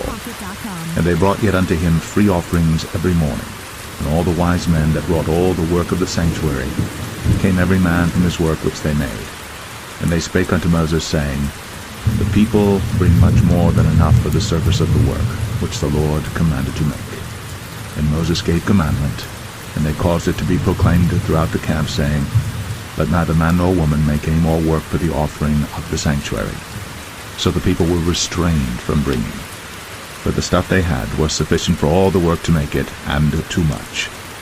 And every wise-hearted man among them that wrought the work of the tabernacle made 10 curtains of fine twined linen and blue and purple and scarlet. With cherubims of cunning work made he them. The length of one curtain was 20 and 8 cubits, and the breadth of one curtain 4 cubits. The curtains were all of one size. And he coupled the 5 curtains one unto another, and the other 5 curtains he coupled one unto another. And he made loops of blue on the edge of one curtain from the selvage in the coupling. Likewise he made in the uttermost side of another curtain in the coupling of the second. 50 loops made he in one curtain, and 50 loops made he in the edge of the curtain which was in the coupling of the second. The loops held one curtain to another. And he made 50 taches of gold, and coupled the curtains one unto another with the taches. So it became one tabernacle. And he made curtains of goat's hair for the tent over the tabernacle. 11 curtains he made them. The length of one curtain was 30 cubits, and 4 cubits was the breadth of one curtain. The 11 curtains were of one size. And he coupled 5 curtains by themselves, and 6 curtains by themselves. And he made 50 loops upon the uttermost edge of the curtain in the coupling, and 50 loops made he upon the edge of the curtain which coupleth the second. And he made 50 taches of brass to couple the tent together, that it might be one. And he made a covering for the tent of ram skins dyed red, and a covering of badger skins above that. And he made boards for the tabernacle of shittim wood standing up. The length of a board was 10 cubits, and the breadth of a board 1 cubit and a half. One board had 2 tenons, equally distant one from another. Thus did he make for all the boards of the tabernacle. And he made boards for the tabernacle, 20 boards for the south side southward. And 40 sockets of silver he made under the 20 boards, 2 sockets under one board for his 2 tenons, and 2 sockets under another board for his 2 tenons. And for the other side of the tabernacle, which is toward the north corner, he made 20 boards. And there 40 sockets of silver, 2 sockets under one board, and 2 sockets under another board. And for the sides of the tabernacle westward he made 6 boards, and 2 boards made he for the corners of the tabernacle in the 2 sides, and they were coupled beneath and coupled together at the head thereof to one ring. Thus he did to both of them in both the corners. And there were 8 boards, and their sockets were 16 sockets of silver, under every board 2 sockets. And he made bars of shittim wood, 5 for the boards of the one side of the tabernacle, and 5 bars for the boards of the other side of the tabernacle, and 5 bars for the boards of the tabernacle for the sides westward. And he made the middle bar to shoot through the boards from the one end to the other, and he overlaid the boards with gold, and made their rings of gold to be places for the bars, and overlaid the bars with gold. And he made a veil of blue and purple and scarlet, and fine twined linen, and with cherubims made he it of cunning work. And he made thereunto 4 pillars of shittim wood, and overlaid them with gold. Their hooks were of gold, and he cast for them 4 sockets of silver. And he made an hanging for the tabernacle door of blue and purple and scarlet and fine twined linen of needlework, and the 5 pillars of it with their hooks, and he overlaid their chapiters and their fillets with gold, but their 5 sockets were of brass.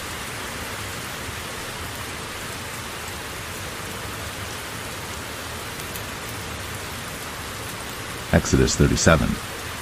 And Bezalel made the ark of shittim wood. 2 cubits and a half was the length of it, and 1 cubit and a half the breadth of it, and 1 cubit and a half the height of it. And he overlaid it with pure gold within and without, and made a crown of gold to it round about. And he cast for it 4 rings of gold, to be set by the 4 corners of it, even 2 rings upon the one side of it, and 2 rings upon the other side of it. And he made staves of shittim wood, and overlaid them with gold. And he put the staves into the rings by the sides of the ark to bear the ark. And he made the mercy seat of pure gold. 2 cubits and a half was the length thereof, and 1 cubit and a half the breadth thereof. And he made 2 cherubims of gold, beaten out of one piece made he them, on the 2 ends of the mercy seat. 1 cherub on the end on this side, and another cherub on the other end on that side. Out of the mercy seat made he the cherubims on the 2 ends thereof. And the cherubims spread out their wings on high, and covered with their wings over the mercy seat, with their faces one to another. Even to the mercy seatward were the faces of the cherubims. And he made the table of shittim wood. 2 cubits was the length thereof, and 1 cubit the breadth thereof, and 1 cubit and a half the height thereof. And he overlaid it with pure gold, and made thereunto a crown of gold round about. Also he made thereunto a border of an handbreadth round about, and made a crown of gold for the border thereof round about. And he cast for it 4 rings of gold, and put the rings upon the 4 corners that were in the 4 feet thereof. Over against the border were the rings, the places for the staves to bear the table.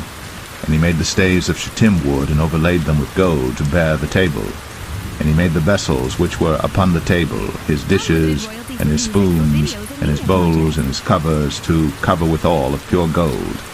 And he made the candlestick of pure gold. Of beaten work made he the candlestick. His shaft and his branch, his bowls, his knobs, and his flowers were of the same.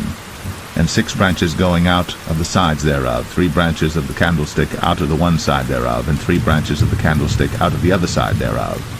3 bowls made after the fashion of almonds in one branch, a knob and a flower, and 3 bowls made like almonds in another branch, a knob and a flower. So throughout the 6 branches going out of the candlestick.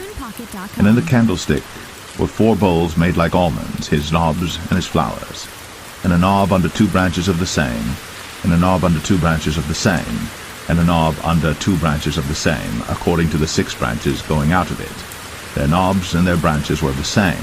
All of it was one beaten work of pure gold. And he made his 7 lamps, and his snuffers, and his snuff dishes of pure gold. Of a talent of pure gold made he it, and all the vessels thereof. And he made the incense altar of shittim wood. The length of it was 1 cubit, the breadth of it 1 cubit. It was 4 square, and 2 cubits was the height of it. The horns thereof were of the same. And he overlaid it with pure gold, both the top of it and the sides thereof round about, and the horns of it. Also he made unto it a crown of gold round about. And he made 2 rings of gold for it under the crown thereof, by the 2 corners of it upon the 2 sides thereof, to be places for the staves to bear it withal.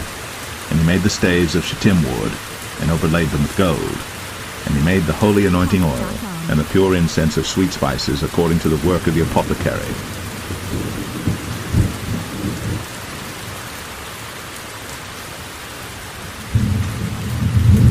Exodus 38. And he made the altar of burnt offering of shittim wood. 5 cubits was the length thereof, and 5 cubits the breadth thereof. It was 4 square, and 3 cubits the height thereof. And he made the horns thereof on the 4 corners of it. The horns thereof were of the same, and he overlaid it with brass. And he made all the vessels of the altar, the pots and the shovels and the basins and the flesh hooks, and the fire pans. All the vessels thereof made he of brass.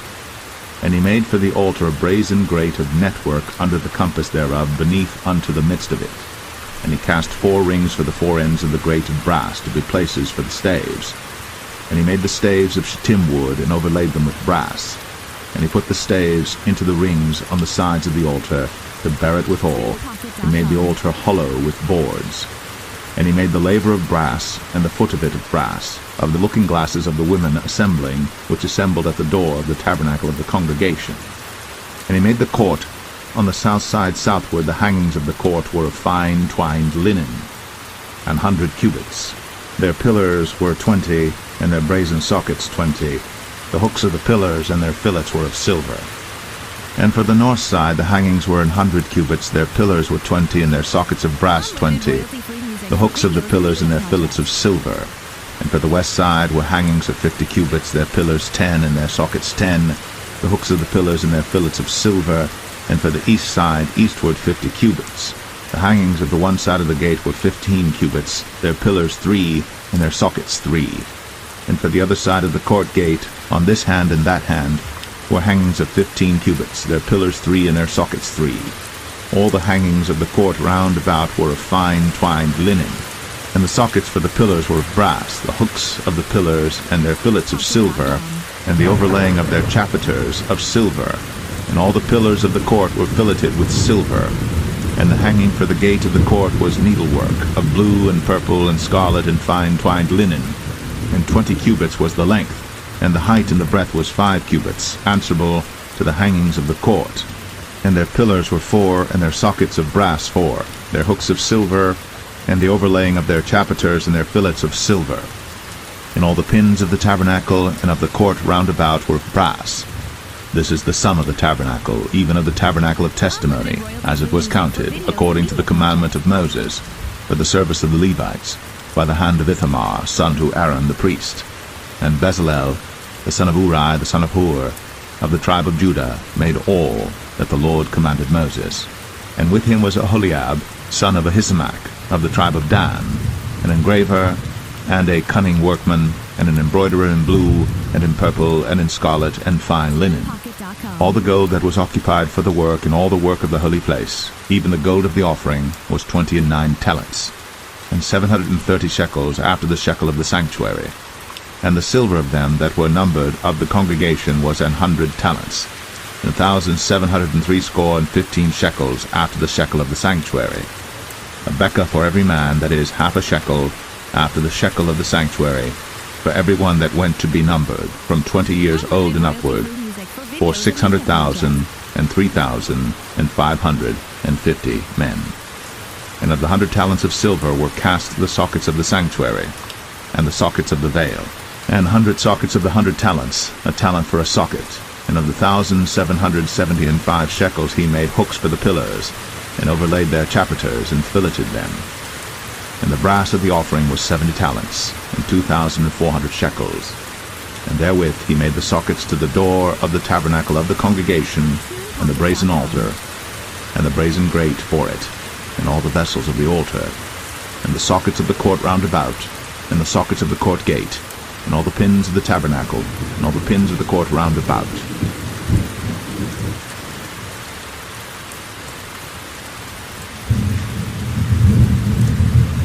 Exodus 39.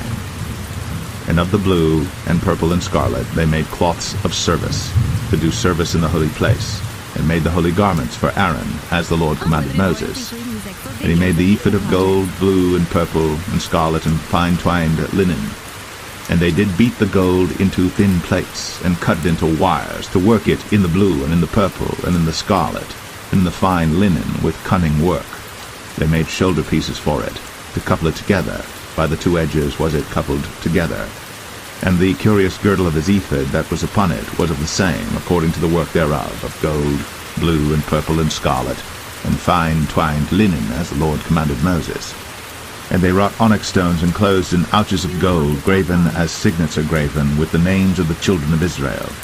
And he put them on the shoulders of the ephod, that they should be stones for a memorial to the children of Israel, as the Lord commanded Moses. And he made the breastplate of cunning work, like the work of the ephod, of gold, blue, and purple, and scarlet, and fine twined linen. It was 4 square. They made the breastplate double. A span was the length thereof, and a span the breadth thereof, being doubled. And they set in it 4 rows of stones. The first row was a sardius, a topaz, and a carbuncle. This was the first row. And the second row an emerald, a sapphire, and a diamond. And the third row a ligure, an agate, and an amethyst. And the fourth row a beryl, an onyx, and a jasper. They were enclosed in ouches of gold in their enclosings. And the stones were according to the names of the children of Israel, 12 according to their names, like the engravings of a signet, every one with his name, according to the 12 tribes. And they made upon the breastplate chains at the ends of wreathen work of pure gold. And they made 2 ouches of gold and 2 gold rings, and put the 2 rings in the 2 ends of the breastplate. And they put the 2 wreathen chains of gold in the 2 rings on the ends of the breastplate. And the 2 ends of the 2 wreathen chains they fastened in the 2 ouches, and put them on the shoulder pieces of the ephod before it. And they made 2 rings of gold, and put them on the 2 ends of the breastplate, upon the border of it, which was on the side of the ephod inward. And they made 2 other golden rings, and put them on the 2 sides of the ephod underneath, toward the forepart of it, over against the other coupling thereof, above the curious girdle of the ephod. And they did bind the breastplate by his rings unto the rings of the ephod with a lace of blue, that it might be above the curious girdle of the ephod, and that the breastplate might not be loosed from the ephod, as the Lord commanded Moses. And he made the robe of the ephod of woven work, all of blue. And there was an hole in the midst of the robe, as the hole of an habergeon, with a band round about the hole, that it should not rend. And they made upon the hems of the robe pomegranates of blue and purple and scarlet, and twined a linen. And they made bells of pure gold, and put the bells between the pomegranates upon the hem of the robe, round about between the pomegranates. A bell and a pomegranate, a bell and a pomegranate, round about the hem of the robe to minister in, as the Lord commanded Moses. And they made coats of fine linen of woven work for Aaron and for his sons, and a mitre of fine linen, and goodly bonnets of fine linen, and linen breeches of fine twined linen, and a girdle of fine twined linen, and blue and purple and scarlet of needlework, as the Lord commanded Moses. And they made the plate of the holy crown of pure gold, and wrote upon it a writing like to the engravings of a signet, Holiness to the Lord. And they tied unto it a lace of blue, to fasten it on high upon the mitre, as the Lord commanded Moses. Thus was all the work of the tabernacle of the tent of the congregation finished. And the children of Israel did according to all that the Lord commanded Moses, so did they.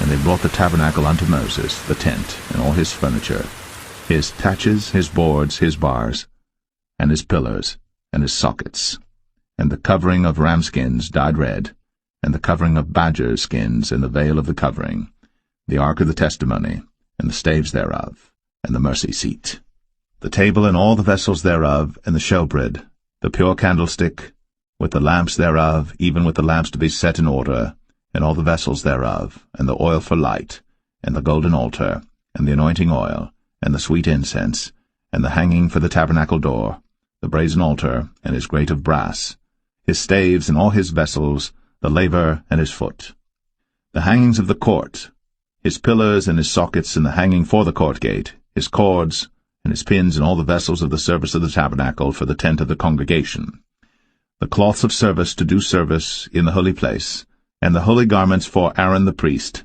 and his sons' garments, to minister in the priest's office. According to all that the Lord commanded Moses, so the children of Israel made all the work. And Moses did look upon all the work, and behold, they had done it, as the Lord had commanded, even so had they done it. And Moses blessed them.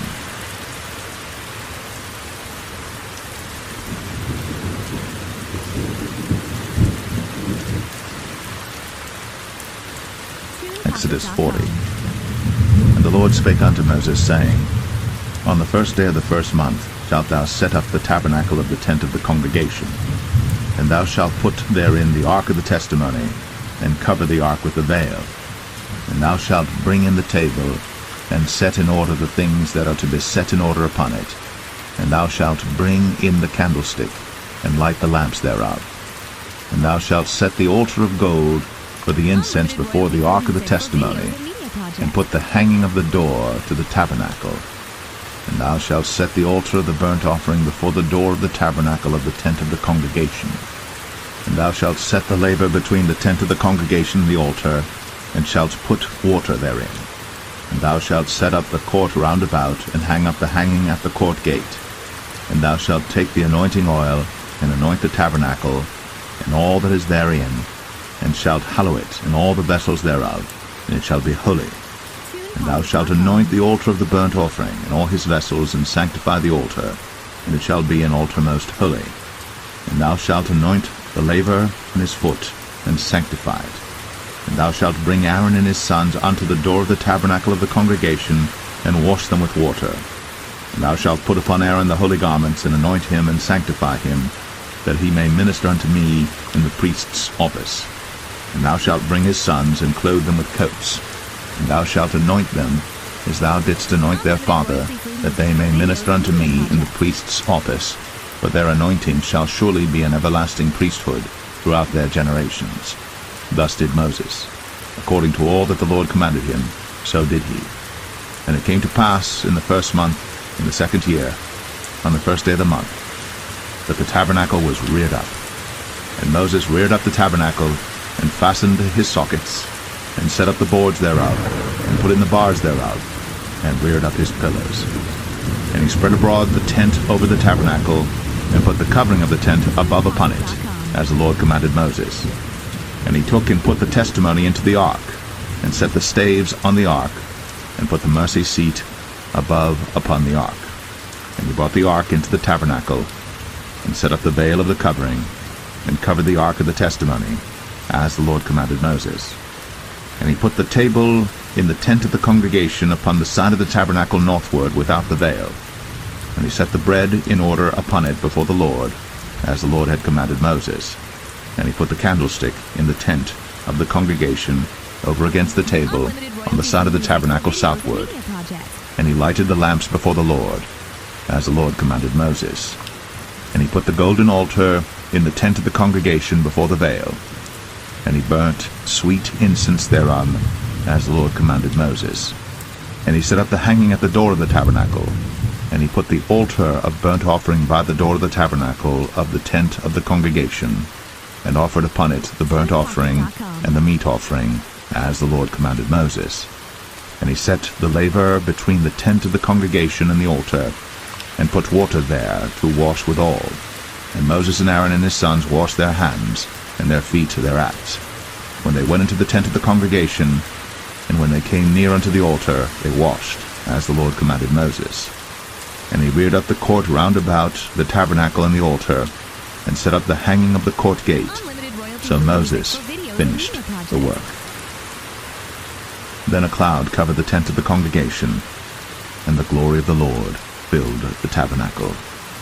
And Moses was not able to enter into the tent of the congregation, because the cloud abode thereon, and the glory of the Lord filled the tabernacle. And when the cloud was taken up from over the tabernacle, the children of Israel went onward in all their journeys. But if the cloud were not taken up, then they journeyed not till the day that it was taken up.